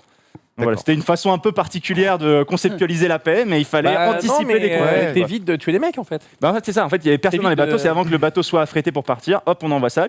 C'est un peu entre Léonard de Vinci et nous avec nos drones, il y avait Tesla dans l'idée. C'est ça, exactement. Mais le truc, c'est que comme Nikola Tesla, cette invention ne verra jamais le jour parce que c'était le problème de Nikola Tesla, c'était un inventeur en perpétuelle réinvention. C'est-à-dire que dès qu'il avait une idée, hop, on oubliait la précédente et du coup, à chaque fois, il se laissait avoir. En plus, c'était un très mauvais commercial. Il n'arrivait pas du tout à vendre ses idées.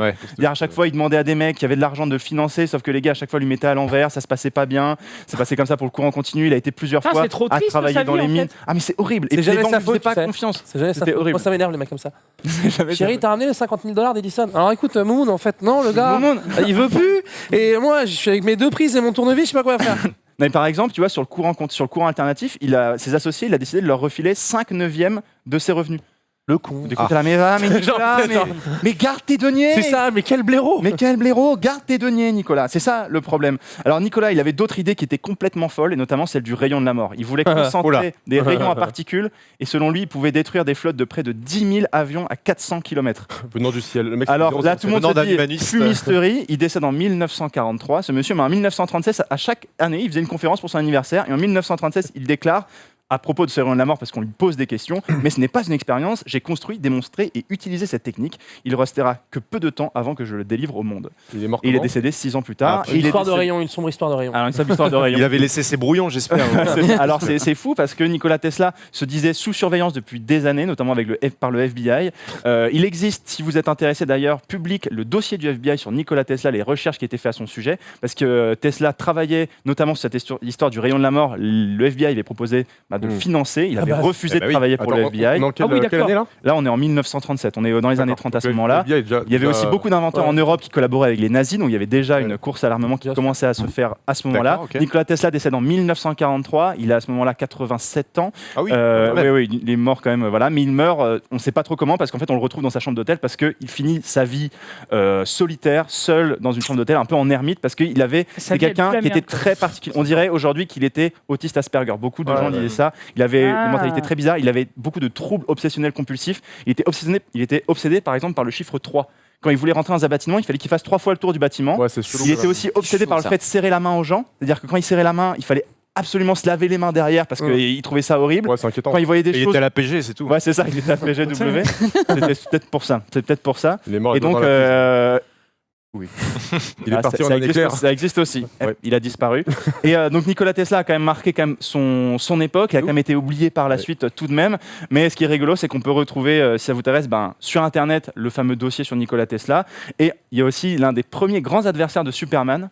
C'était Nikola Tesla en 1941, avec son fameux rayon de la mort. Et je vous ai mis la vidéo si vous voulez. À ce point-là ? Ouais, énorme. Je vous ai mis la vidéo, le lien qui est sur YouTube, c'est à la fin. Moi, je suis en train de me poser la question de savoir, le film Le Prestige, est-ce qu'il n'est pas inspiré certaines... Si, il a certains trucs avec ça. C'est David Bowie, en fait, qui joue Tesla dans Le Prestige. Voilà, c'est ça. C'est Le Prestige. C'est son invention, pour le coup, elle est fantasmée. Ouais. Donc là, le mec se tape littéralement contre Nikola Tesla. En fait, en gros, il se tape le rayon de la mort de Nikola Tesla, qui était donc l'ennemi de Superman en 1941. Et je préfère King Kong contre Godzilla, c'est peut-être un peu mieux, mais... C'est très abstrait quand même. Voilà. Si tu veux, il a que son rayon parce que quand l'autre va être dans la même pièce, ça va pas être la même histoire. Ouais, c'est exactement ça. Il croise les jets. Donc c'était les premiers ça. Donc Nikola Tesla que vous voyez, qui était là. Alors c'est vrai que Nikola Tesla il est fascinant pour plusieurs raisons. C'est vrai qu'il a inventé des choses folles comme le courant électrique, mais il était aussi dans le rationnel avec les courants alternatifs, mais aussi dans l'irrationnel avec cette idée de rayon de la mort. Donc c'est pour ça qu'il intéresse beaucoup. Ce côté social très étrange aussi pose aussi beaucoup d'interrogations sur le personnage. Et c'est pour ça qu'il a marqué son temps et qu'il est aussi important maintenant. Et maintenant il prend une toute autre résonance avec le nom qu'il a donné sur l'entreprise de Elon Musk. Alors après, est-ce que Elon Musk a un petit peu de Nikola Tesla ? L'avenir nous le dira. On verra. Très belle conclusion. Franchement. Voilà, Nikola Tesla. Donc n'hésitez pas si vous voulez vous intéresser. Il y a le film, il y a l'autobiographie Mes inventions de Nikola Tesla qu'il a écrit donc sur ses propres tocs. En plus, il est très cartésien sur ses soucis. Ouais, il sait qu'il a des problèmes. Ouais, il le sait. Il explique lui-même qu'est-ce que sont ses problèmes. Il y a aussi le Prestige si vous voulez vous intéresser un petit peu à ça. C'est vraiment fantastique.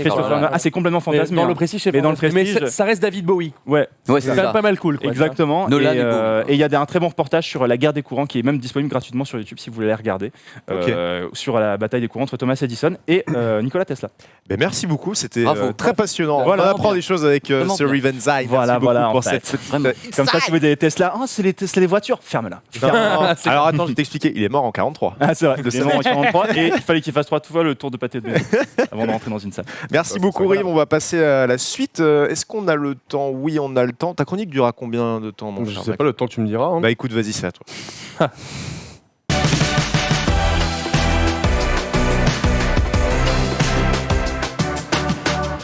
De quoi vas-tu nous parler, Maximilien ? Pas de jeux vidéo, Pas de jeux vidéo pour une fois, parce que... il y a autre chose qui t'anime. Oui, il y a autre chose qui m'anime. L'Oasis dans la gueule. Celui-là, il anime, mon gars, il réveille. Non, moi j'aime beaucoup la musique électronique, toi aussi, je le sais, et notamment tout ce qui est monde nocturne. Je me suis dit que ce serait bien d'expliciter un petit peu ce monde-là. Bien sûr, la musique électronique aujourd'hui qui régit complètement, enfin pas complètement, mais une grosse partie de l'industrie musicale. C'est ce qui permet au rap de s'instrumentaliser, à la pop aussi, enfin en grande partie en tout cas. Alors, quid de la musique électronique aujourd'hui en France ? Pourquoi j'aime ce milieu ? Il y a tout un tas de bonnes raisons pour ça. Alors, je vais me concentrer... La drogue, Justement, le but en plus de la chronique, je lui ai dit, essaie de casser un peu les préjugés de my bad là-dessus, my bad. Okay, excusez-moi. Non, donc... Voilà, on peut vulgariser ça en appelant ça l'EDM. L'EDM, ça veut dire Electronic Dance Music, c'est la base du truc. Malheureusement, aujourd'hui, c'est assez mal connoté parce qu'on relie ça à la musique électro-mainstream, celle de festival, la Big Room, le David Guetta. Donc ça, en fait, c'est mal dit, mais à la base, l'EDM, c'est vraiment l'Electronic Dance Music. C'est en réalité toute une famille de genres dans laquelle tu as la techno, tu as la house, tu as la trance, le hardcore, la bass music donc qui comporte le dubstep, la trap, la drum and bass, je pense que tout ça. Voilà, il y a plein de trucs, et plein de sous-genres, donc c'est vraiment un truc, une industrie qui évolue. C'est un peu comme le rock ou le hard rock, le metal, où dès que tu plonges un peu dedans, tu remarques qu'il y a un milliard de trucs. Oui, mais l'acid jazz, le speed jazz. C'est vrai. L'acid aussi, l'acid techno, ce sont des courants. C'est une industrie qui existe depuis maintenant plus de 30 ans. En France, notamment, on a une vie artistique qui bouge beaucoup. On a beaucoup de DJ, de producteurs. Alors, producteurs, ça ne veut pas dire DJ, attention. Et notamment beaucoup de clubs réputés. Et c'est ce vers quoi j'aimerais tendre actuellement. Pour vous, c'est quoi une boîte de nuit aujourd'hui à Paris, en France, de manière générale?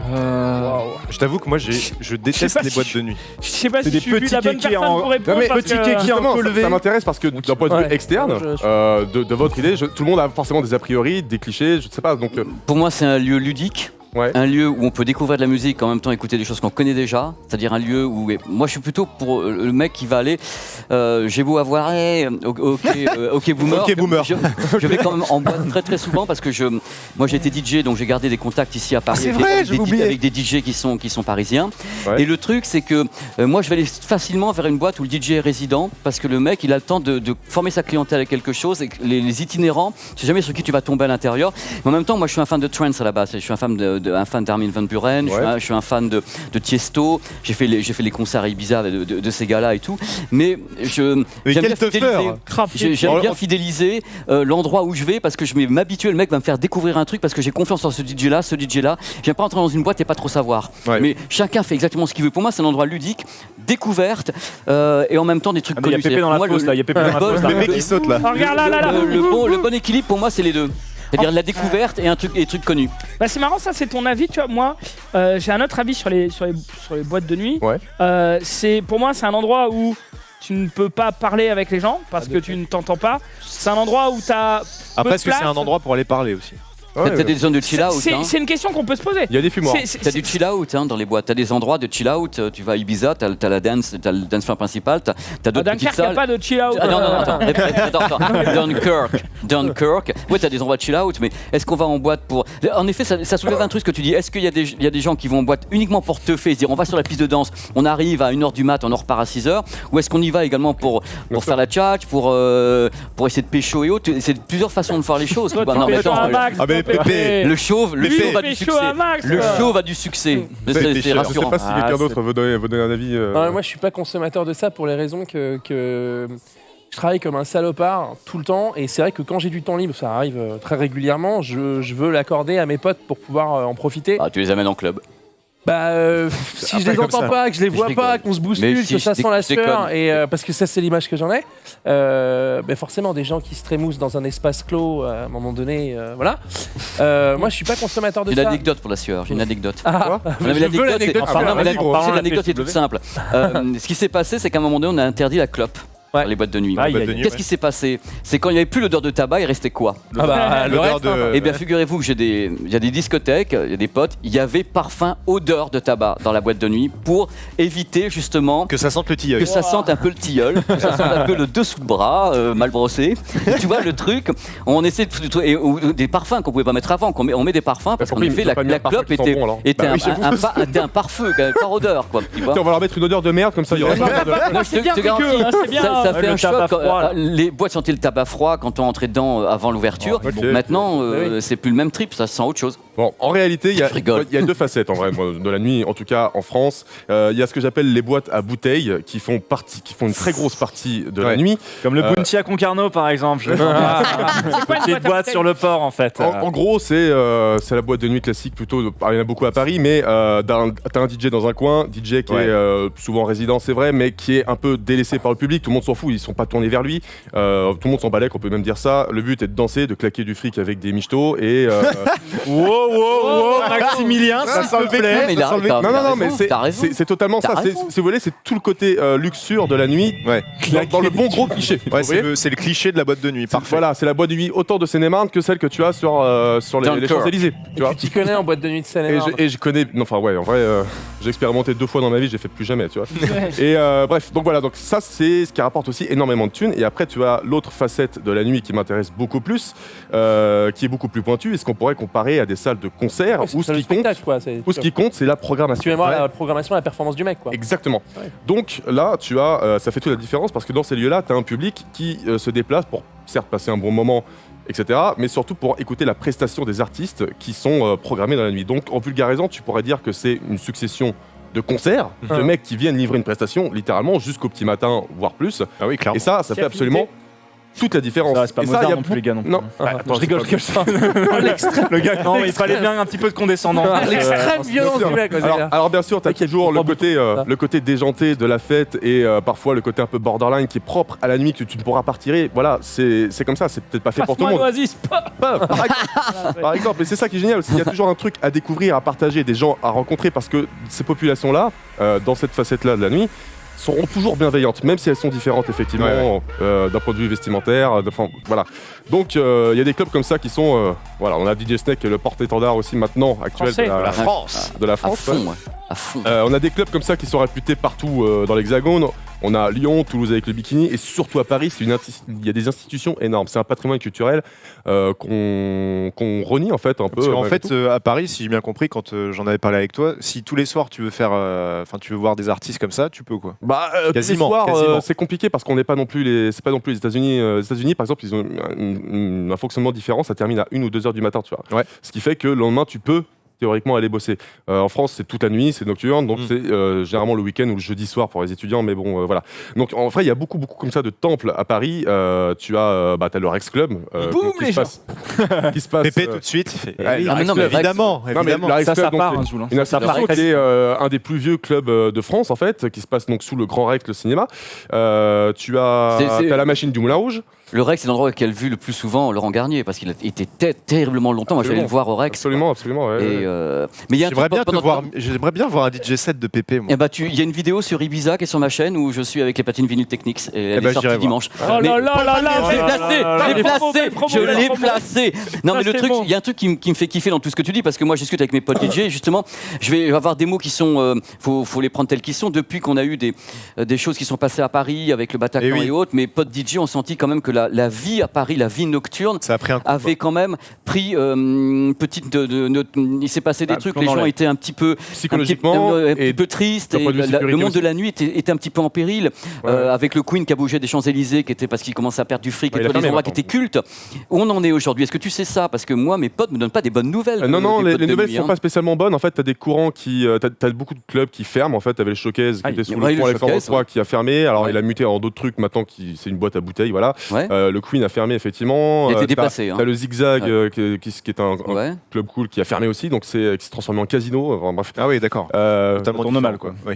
Mais t'as des lieux comme la Bellevilloise qui peuvent accueillir des artistes et autres qui eux sont des lieux multiculturels. T'as le Faust aussi sous le pont Alexandre III, très beau, et notamment aussi après t'as quand même toujours les acteurs qui sont là selon vraiment les courants musicaux, tu vois. T'as Dehors Brut qui vient d'ouvrir, qui a un immense espace qui est vraiment super stylé. C'est par les mecs qui faisaient La Concrète auparavant, qui était un temple de la techno classé comme le meilleur club français au monde, etc. Tu vois. Donc il y a quand même la techno et la house, c'est un truc qui perdurera, ça existe depuis des décennies et ça ne faiblit jamais. Maintenant, il y a d'autres courants aussi actuellement qui sont en train d'émerger très très fort. Tout le courant bass music que j'aime aussi beaucoup. Beaucoup grâce à Internet aussi. Beaucoup grâce à Internet, parce que c'est aussi toute la beauté de la musique électronique. N'importe qui a un PC, un petit peu d'ingéniosité et du temps à perdre, peut produire, peut faire un son et le publier sur SoundCloud. Alors SoundCloud peut faire un son, tu peux le faire. J'en ai déjà fait. C'est vrai. T'as pas envie de les moi j'aimerais bien. Vraiment pas. Non, je peux vous dire, vous avez vraiment pas envie. Donc musique paillarde de Dunkerque là. Je crois pas si bien dire. Oh là là. Mais lui, c'est Pépé. Non, ça c'est Sven Var, c'est le.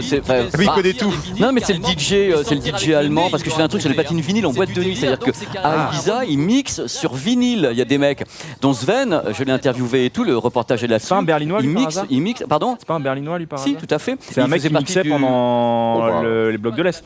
Sven, il a commencé avec le groupe Electrica Salsa, mais là c'est pas Ibiza. Mais le truc, c'est que il y a en même temps des courants différents, c'est ce que tu dis. À Ibiza, ça va à peu près bien parce que c'est une clientèle européenne. Moi, ce qui m'inquiétait, c'est pas la clientèle européenne, c'est l'état des discothèques en France, où j'ai vu quand même. J'aimerais que les gens retournent un petit peu en discothèque parce que c'est quand même le moyen de découvrir des choses. C'est quand même les courants musicaux sont fabuleux et on a des viviers de DJ ici à Paris, des gens super doués et il faut aller les voir. Comment on va voir un artiste, et ça, je trouve ça super important. Et c'est pour ça, il y a en effet le Rex ou la Bellevilloise qui reçoit des tas d'artistes sur scène. Moi, dès que je peux, je fonce là-bas parce qu'il y a des tas de choses ici à Paris. On a une chance incroyable. On a une chance incroyable. Incroyable à Paris, à Toulouse, ou dans toutes les boîtes qui sont proches de Belgique, qui font même temps sur la grosse scène techno. Paris, c'est vraiment un level au-dessus encore. Et on a je suis pas pour mettre une graduation dans les villes. C'est pas mon truc. J'estime que chaque endroit peut avoir des artistes, des viviers. Ici, ce qu'on a, la quantité, c'est-à-dire qu'en effet, un artiste américain ou qui va venir tel endroit va y aller parce que ça sera bien mixé au Faust ou un truc comme ça, mais globalement ou au Showcase. Mais on a le choix, on a un super choix. On a un super choix, il y a aussi des gros projets qui arrivent. Alors si c'est pas les clubs, ce sont carrément des sociétés qui font tel type de soirée avec tel nom dans des clubs. Par exemple, on a Ambassade qui va arriver, c'est une énorme soirée dubstep dans un stade, carrément, ils ont un stade entier. Il y a les Get In Step pour la drum and bass, au Trabendo, les Composites pour la bass house, Piscica pour la micro, enfin c'est des trucs précis, je vais pas vous embrouiller non plus, mais il y a vraiment le choix, effectivement. Alors il y a des trucs qui ferment, il y a quand même d'autres trucs qui ouvrent à côté. Et après, pour casser les clichés de la drogue, parce que c'est vrai que c'est une question à aborder, ça fait partie de la culture, on pourra jamais lutter contre le fléau complètement. Il y a de la drogue partout. Il y a de la drogue absolument partout, évidemment. Mais après, c'est vrai que le milieu festif s'y prête plus. La nuit. Est-ce que pour autant, parce que tu sors la nuit, tu es un drogué? Évidemment que non. C'est à l'instar des jeux vidéo qui rendent violents. Hein, c'est la même chose. Alors, il y a dernièrement quand même des acteurs de la nuit qui s'engagent pour lutter, le truc, qui essayent, voilà. Donc Dehors Brut, hein, les papas de la concrète, que je conseille pour les amateurs de techno, vraiment, c'est assez quali. Ils sont famous quand même. Hein. Oui, absolument. Ouais. À expérimenter du coup l'intervention d'une unité mobile d'analyse de produits stupéfiants. Donc en fait, le but, c'est pas d'être là et de punir les gens qui prennent de la drogue, c'est de dire, en gros, bon, on sait que vous allez prendre de la drogue, on peut rien faire pour ça, mais au moins, prenez pas un truc qui va vous buter, quoi. Parce que ça arrive, malheureusement. Hein. Vous savez, il y a des trucs, des produits ecstasy, etc. Il y a même des faits divers qui sont tombés. Il y a eu un mec, pas longtemps, voilà, qui est mort. Donc il y a quand même des gestes qui sont faits de prévention de drogue qui sont moins bêtes et méchants que juste te foutre en tôle ou en garde à vue ou des trucs comme ça, et des moyens plus intelligents, plus doux, et on essaie de te bourrer le crâne. Et ça, c'est vraiment les acteurs de la nuit eux-mêmes, ceux qui font la fête, qui participent qui jouent contre ça dans cette politique. Donc voilà, ce que je voudrais dire, c'est que du coup, il y a aussi tous les festivals, hein, on est aussi assez gâtés en France et même en Europe. Vous savez, les Pays-Bas sont quand même assez bien. Ils sont très forts. Ouais. Ils sont très forts. Il y a Tomorrowland, il y a le Mysteryland. En France, on a aussi beaucoup de trucs avec le MF à Perpignan, qui est le plus gros festival de musique électronique. C'est un truc méga huge. Le Lollapalooza, que je conseille pour tous les genres de musique. C'est à côté en plus. C'est à côté. Ça vient s'installer depuis en 2017. C'est Boîte Boubou. C'est Boîte Boubou. C'est tranquille. C'est la maison. Et donc voilà. Et puis vraiment, c'est une industrie qu'il ne faut pas sous-estimer. Ça pèse des milliards et des milliards de dollars. Je parle là juste des festivals. Après c'est plus compliqué parce que les droits de SACEM et tout, dans la musique électronique, à moins d'être un très gros artiste, tu vas pas toucher. C'est pas un mec de trap qui va passer à la radio. Donc voilà. Pour moi, la musique, mais plus particulièrement la musique électronique et le monde de la nuit, c'est quand même un des meilleurs moyens de partage, d'expression et de dépenses énergétiques qu'on puisse faire. Donc, il ne faut pas le sous-estimer. Des découvertes. On peut aller en boîte et découvrir un DJ, découvrir un truc. Mais carrément. Juste choisir. Exactement, mais tu choisis et puis tu essayes. Quoi. Et au pire, tu essayes, tu passes une soirée. Tu vas en club, tu te dis, tiens, voilà, j'entends parler de ça, des potes. T'as vraiment des prestations qui sont des spectacles. Total. Absolument. Moi, je t'en parlais l'autre jour, mais j'avais regardé des lives de Noisia, notamment, où les mecs se donnent à fond. T'as Salvatore Ganucci aussi, que j'avais montré une fois dans un récap, qui est très... Eric Price, qui fait des shows en 3D avec... Lui, c'est un des plus gros Lightning que j'ai jamais vu en live. Alors, Eric Price, il a une scénographie qu'il met à jour constamment. Ça se passe souvent à Londres. Hallucinant. Et il y a des... Eric Price, musicalement, c'est... Comment il s'appelle, le mec qui fait Two Fingers? Il a un autre nom. C'est bien sûr... Ah putain, je te fais chier. Non, mais t'inquiète. J'ai oublié comment il s'appelle. En fait, il a fait un projet qui s'appelle Two Fingers et il rappe à côté, quoi. Mais le chat ne fonctionne pas. Ils ont peut-être la réponse. Amon Tobin, merci. C'était quoi le nom de s'appelle Amon Tobin. Eric Price. Non, mais tu sais, le mec qu'on voyait à... Sven. Alors moi je le dis à l'anglaise, Vars, V-A-T-H. Moi je sais pas le dire en allemand, mais c'était le membre du groupe Off Electrica Salsa et il a embrassé une carrière de DJ. Il a été sacré, je crois en 2014 meilleur DJ électro ou un truc comme ça sur l'Europe. Parce que par exemple, il y a à Berlin pour les commémorations de la chute du mur, ils ont utilisé beaucoup la musique électro aussi. Ils ont mis en avant les anciens DJ parce qu'en fait il y a une certaine époque où la musique électro est très ancrée dans le paysage culturel berlinois, parce qu'en fait, eux, ils l'utilisaient comme une musique, on va dire, un petit peu d'opposition, puisqu'il par le dissidente, voilà exactement, merci. Voilà. Parce qu'en fait, par le biais de radio pirate, en fait, l'Est et l'Ouest communiquaient avec de la musique électro de part et d'autre. Donc du coup, il y a ça aussi, cette histoire culturelle à Berlin qui fait que la vie événementielle nocturne à Berlin n'a rien à voir avec Paris, mais ça n'a rien à voir. Alors là-bas, effectivement, c'est le temple de la techno, on connaît tous le Berghain. La dimension des discothèques à Berlin, et ça a toujours été un exutoire dans cette ville, d'avoir la techno a toujours bercé.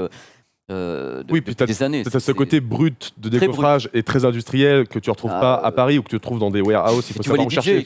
Qui en émanent. Ozone, le sang. Une frappe là, Ozone. Une gifle frappée. Non, mais ça guérit tout. Je veux dire, je sais. Non, mais même chez les vieux, il y a des trucs. Moi, mon père, il écoutait Gigi D'Agostino, encore des très bons tubes. Moi, j'avais Daddy DJ à l'époque, tard l'époque, comme on dit. Ah oui, Daddy DJ. Petite cassette. T'as des Frog, comme ATB, des gens comme ça, au Schiller, qui font des tas de trucs en ambiante et autres, qui sont géniaux. Et il y a une grosse scène vraiment en Allemagne. On a une scène merveilleuse à Paris. Vraiment, et puis en plus, les gens qui veulent y aller, ils retournent en boîte de nuit. Vraiment, si vous vous êtes inscrit sur SoundCloud, vous pouvez trouver des artistes qui font du 20 écoutes sur leur son et qui sont des génies. Des génies purs. Alors, il faut savoir que SoundCloud va pas bien du tout aujourd'hui, parce que le modèle économique ne marche plus. Ils ont eu leur âge d'or. Quel prof de techno. Quel con. Bien joué, Rizzo, bien joué. Et ouais, malheureusement, SoundCloud ne va pas du tout, donc ils ont lancé un abonnement payant pour essayer de s'en sortir. Ça les a foutus encore plus dans la merde. Donc aujourd'hui, ils sont un peu en chute libre. Plusieurs fois, ils ont failli déposer le bilan. Ça tient toujours. Profitez-en, parce que ça, c'est la plus grosse mine d'or sonore que vous puissiez trouver sur le web. Les gens mettront sur YouTube aussi de la musique. Oui, mais YouTube, c'est pas la même chose, je sais bien. Mais moi aussi, je suis inquiet pour SoundCloud. Mais tu as ce côté vraiment sur SoundCloud tu peux trouver une pépite très très facilement. Un set entier de DJ pendant 5 heures, tu le trouves dessus, tu prends ton pied. Je sais très bien, mais moi je suis inquiet pour le modèle. Ouais, on verra bien. J'espère que ça va continuer. Je suis un mec, j'espère que les choses vont continuer. Inch'Allah. Bon, merci beaucoup Maximilien, c'était très intéressant. Écoutez de l'électro, en tout cas, moi j'aime beaucoup et ça vous fera du bien aux oreilles, ça vous nettoiera un petit peu. Et Flostradamus aussi. C'est vrai. C'est Gator. Il y a beaucoup de choses. En vrai, on pourrait citer beaucoup d'artistes, mais on va passer pour des connards parce que personne ne les connaît. Personne ne les connaît. On va continuer tout de suite. Je vais passer à quelques petites actus jeux vidéo. Rouler, Hugo, donc c'est vrai. Je suis déjà fiché. Ouais, c'est ça. Passe pas l'étape super. Allez, quelques actus jeux vidéo.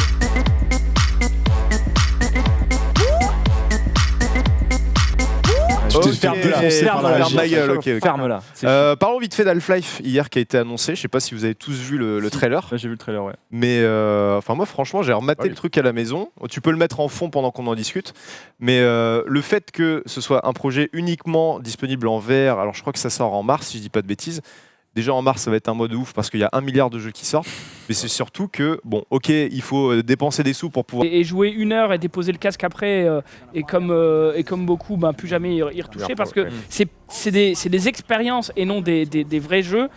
Et là, un titre aussi racoleur que Half-Life, je pense que ça peut potentiellement pousser les gens à acheter des casques. Et au plus il y aura de casques en circulation, au plus ça va donner aussi aux développeurs de potentiellement développer un jeu pour la VR, parce que si aujourd'hui, je donne un chiffre complètement tronqué, mais si aujourd'hui il n'y a que 10 000 personnes en France qui ont un casque VR, les mecs vont pas se faire chier à développer des jeux qui coûtent ultra cher pour 10 000 potentiellement en vente.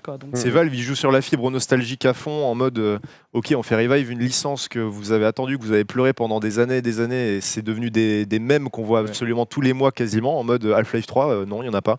Bon là, c'est pas vraiment Half-Life 3, c'est plus un spin-off, on pourrait dire. Entre le 1 et le 2. Ouais, c'est ça, c'est exactement ça. On incarne Alice qu'on voyait dans le 2 et dans les épisodes du 2 aussi. Alix Opinion.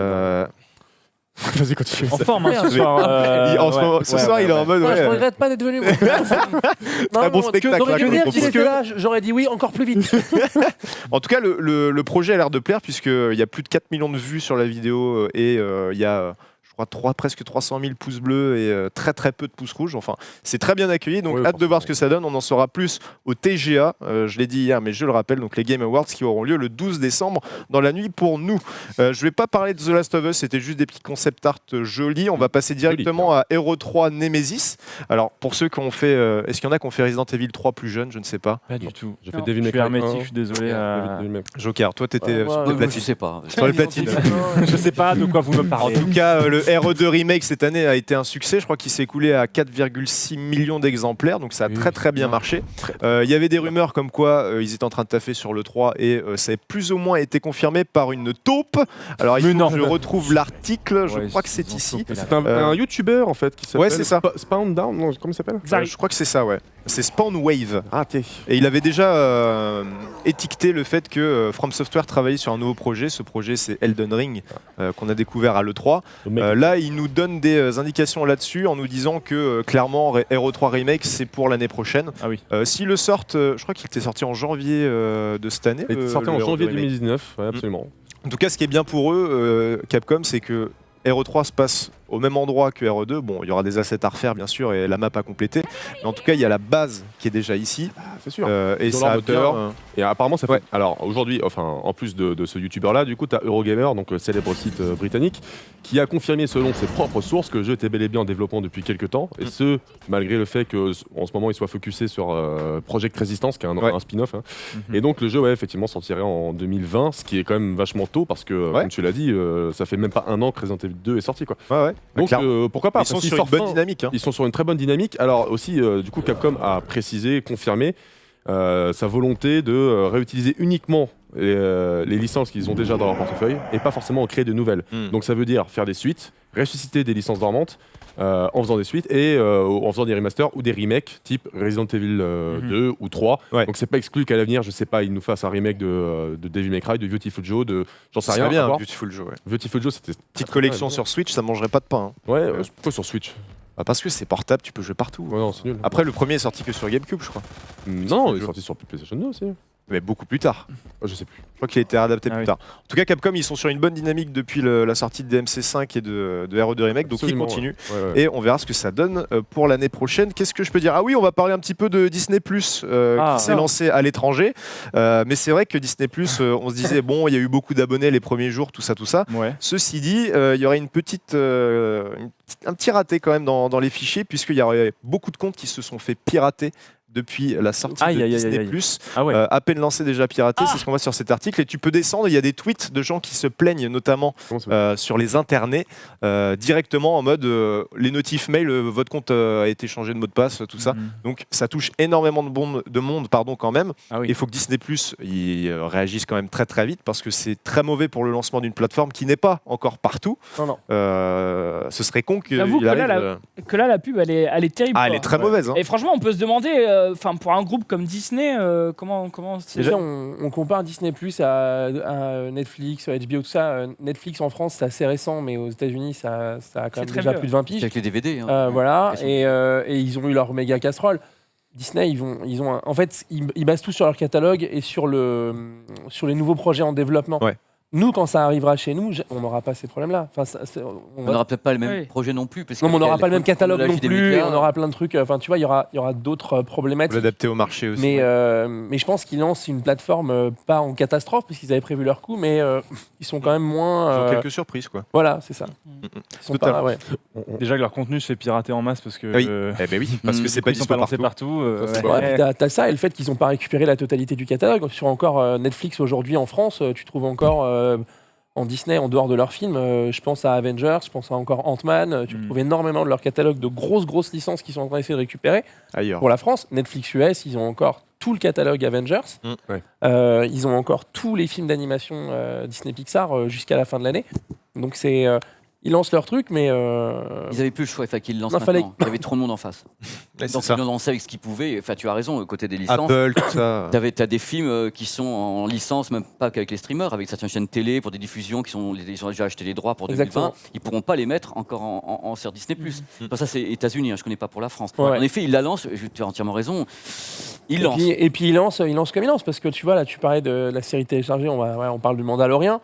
Aujourd'hui, le Mandalorian, c'est l'atout principal qui, en dehors de lancer Disney+, sert à soutenir Star Wars, qui a une vraie perte d'intérêt pour la nouvelle génération, ce qui est quand même triste, puisqu'en fait, à pas faire du cinéma pour faire du cinéma, et à faire des films pour essayer de capter un nouveau public, ils se baissent la gueule tout seuls. Ils font le Mandalorian, qui est un truc génial. Tu l'as vu? Non. Qui est pas accessible, qui est pas... T'es en voyage. J'ai loué le DVD. J'étais en voyage. Qui est pas accessible au plus grand nombre. Ce qui est con, parce que c'est un vrai char de guerre qui peut les amener loin. Ça donc peut être de différer le catalogue, tout ça, c'est bizarre. Hein. Puis du coup, on se retrouve en 2019 avec des pays à côté de chez toi qui ont le truc, pas toi, sachant que nous, quand ça se lance en mars, la Belgique et la Suisse, ils n'auront pas Disney+. Ouais. Et là, mais c'est un peu n'importe quoi. Ça veut dire quoi en fait? C'est simple, c'est des bêta-tests. Et sur plusieurs mois, ils essayent avec les différents territoires. Il y a ça aussi avec Xcloud ou Stadia. Je pense qu'il y a aussi une grosse problématique de catalogue et de droit. Aussi, ouais. Tu crois qu'ils ont des problèmes de droit, Disney? Je veux dire, en fait, comme tu vois, c'est qu'ils ont tellement de choses maintenant. En fait, quand tu fais Avengers, il y a 10 piges et que tu dis ça va durer 10 piges et que dans 10 piges on attaque la phase 5 et ainsi de suite, tu vends tes droits sur très longtemps. Par exemple, aujourd'hui, tu as des séries qui sont diffusées sur Canal+, juste après nos chaînes France comme OCS et ainsi de suite. Alors qu'en fait, elle devrait revenir, des séries ou des films, alors que ça devrait revenir, c'est vendu, c'est contractualisé, et en plus de ça, jamais les mecs ils vont rendre les droits s'ils les ont payés juste pour te faire plaisir, parce que tu lances ta nouvelle plateforme, tu vois. On a l'exemple par exemple avec les Simpsons.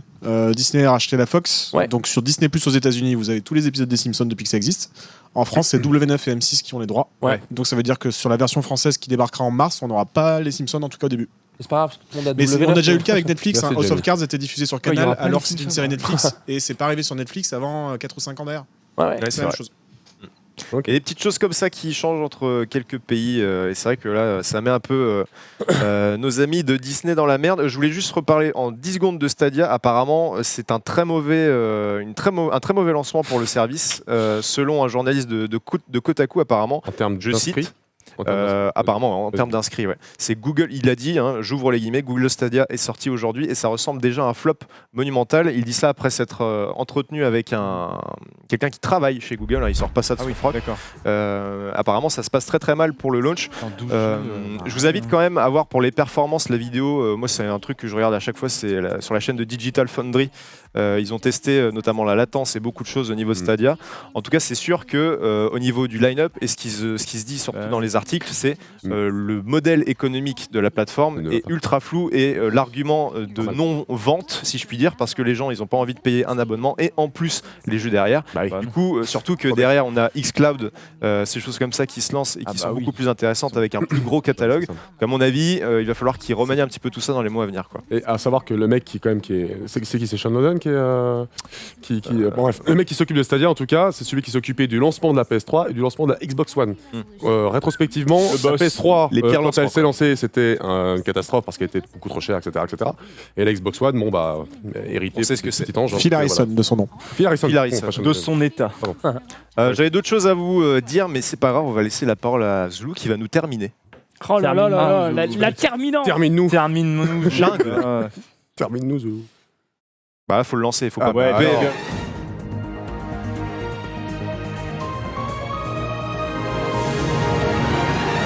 C'est l'actu internationale. Ouais, juste avant de nous mettre quelques vidéos, je voulais revenir sur une petite actu. Savez-vous ce qu'est la biostase? Est-ce que ça vous parle? Oui, la biostase, c'est un... Tu vas baisser d'un ton. Il me semble que la biostase, c'est un état qui se trouve entre l'hibernation et le sommeil, qui a été trouvé par des médecins, qui permet d'endormir le corps plus longtemps et qui facilite les opérations. Me casse les couilles. Ok, merci. Ils ont réussi à faire hiberner un mec. Exactement. C'est un petit peu ça. Alors la biostase, effectivement, c'est biostase ou animation suspendue, c'est effectivement un état qui est assimilable à l'hibernation. Et pour la première fois, des humains ont été placés en biostase. Ça a été fait aux États-Unis. Et puis, pour vous expliquer un petit peu ce que c'est, la biostase, on connaît, en tout cas dans l'univers de la science-fiction, vous avez déjà pu voir des cabines de biostase dans Avatar, notamment, dans Interstellar et Passenger. Donc, c'est une des techniques de la biostase. La biostase et la cryogénisation. Je vais pas y arriver, c'est dur. Cryogénise. Vous avez compris. Vous avez compris. En tout cas, aux États-Unis, donc voilà, il y a eu la première opération sous biostase qui permet simplement de refroidir le corps à une température entre 10 et 15 degrés et ensuite de l'opérer le temps qu'il se réchauffe pour pouvoir maintenir l'état. Ils ont réussi, c'est les premiers essais. Ils sont tous morts. C'est un essai raté. On n'a pas dit, ils sont morts, les gars. Le système fonctionne, mais le mec est mort. Mais le système fonctionne. Ça marche. C'est un oubli dans la news. Ils vont bien sûr revenir en 2020 ou 2021 sur les expériences qu'ils ont tentées, etc. Mais en tout cas, la réalité est en passe. On est encore loin, mais de rattraper potentiellement la fiction. Et ça c'est joli. C'est tout pour la petite news. On passe aux vidéos de Xari.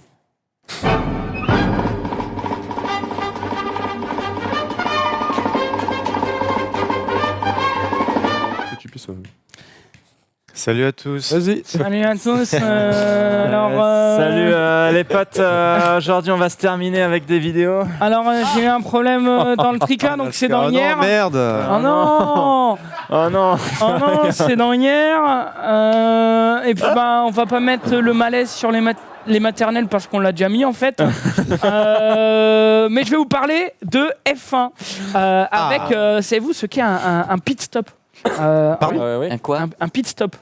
C'est là où tu t'arrêtes pour refaire le plein, changer les pneus. Ouais, voilà, c'est l'arrêt au stand en F1 où t'as les mecs qui arrivent Ah ouais, un arrêt au stand. Je l'ai pas entendu comme ça.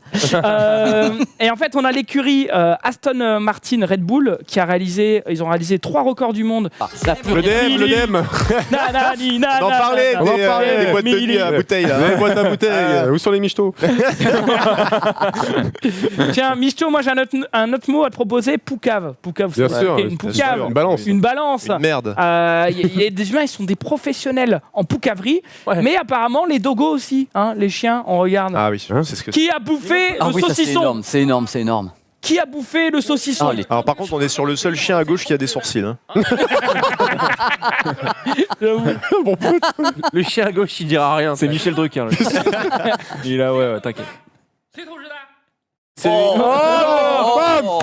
Il aurait vendu du beurre aux Allemands. C'est sûr.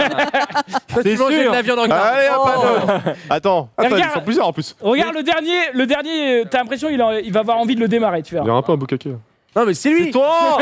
C'est lui. Pareil, ouais, il a un coup de pression. C'est affreux. En plus, ils m'ont mis un code, les mecs et tout.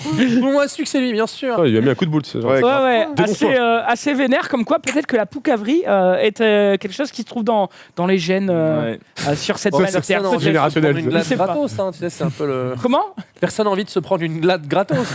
Clairement. T'as qu'à bouffer le saucisson, tu en prends une dans la gueule. Mais c'est lui. Tout le monde. Allez, on termine dans l'univers animalier avec un chien attaqué par une oie.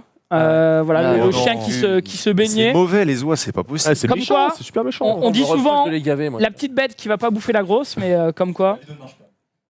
C'est une belle image. Eh bien, on s'arrête là-dessus. Merci à vous de nous avoir suivis. Des images choquantes. Ah, c'est dommage, ça marche pas quoi. Je les ai mis dans le tricap. C'est vraiment de la merde quoi, le lecteur Twitter. Attends. Oh non, ça non, ça c'est non. Je les avais mis dans le tricap. Non, ça c'est non. Putain. Yes. Ah, ça marche. Ah, ça marche quoi. Ça c'est énorme. Donc le Golden Retriever qui kiffe bien se baigner, il est tranquille. Le chef du Gange. Attention, il a chié dedans, chie pas dedans. Il a noyé. C'est tellement mauvais une oie. Oh le pauvre toutou. C'est un signe, non? C'est le bec. C'est pas un signe, ouais. C'est mauvais les signes en vrai. C'est le lac des signes là. Ah, c'est peut-être un signe. Black Swan. J'ai dit ouais, mais. Oh le bâtard. Casse-toi. Voilà, c'est tout bon. Voilà, il y a pas plus de mal que ça. Mais moi, je vois en mon chat qui se vrai. fait charcuter comme ça. Le pauvre toutou. Enfin, toi, ça t'arrive à toi, par exemple, tu passes pas un bon moment. Je préfère. Oui, c'est clair. J'avoue, le mob, il a été aggro de 20 mètres là. La poule le boss, là c'est loin quand même. C'est tout pour toi, Zoulou? C'est tout pour moi. Eh bien, merci beaucoup, mon très cher chauve adoré. Merci également à tous nos autres équipes qui régalé en fait. Je suis désolé, Pépé, il a fait son choix. Il a fait son choix. Il a juste plus d'ancienneté, c'est tout. Tu sais que je t'aime beaucoup aussi, Zoulou. Mais oui, moi aussi. Zoulou et Pépé. Je confonds parce qu'il y a une petite chose qui se ressemble. Oui, plus il parle, pire c'est quoi. Il y a une petite ressemblance. Merci. Merci. Merci à toutes et à tous. Merci beaucoup Revetzi, Gastronogeek et Maximilien qui étaient aussi avec nous. Et Pépé. C'était une très belle émission. Franchement, bravo, je suis très content. Même. On a parlé de musique, on a parlé de tout. Ouais, c'est vrai qu'on a parlé de beaucoup de choses. Et tout, et puis on a parlé de tes produits. Oui, aussi. Et de tes DJ sets en fait. Fan de Zik, moi je veux voir une boiler room avec Pépé. Moi, grave. Ça serait vendeur. Une Tout de boule. suite, vous retrouvez Ponce la Night avec Zero Tour en direct de Montpellier. On vous fait des gros bisous. Merci de nous avoir suivis toute cette semaine et ça continue dès demain sur le stream avec notamment le récap week-end et vos programmes habituels. À très bientôt. Des bisous. C'était parfait.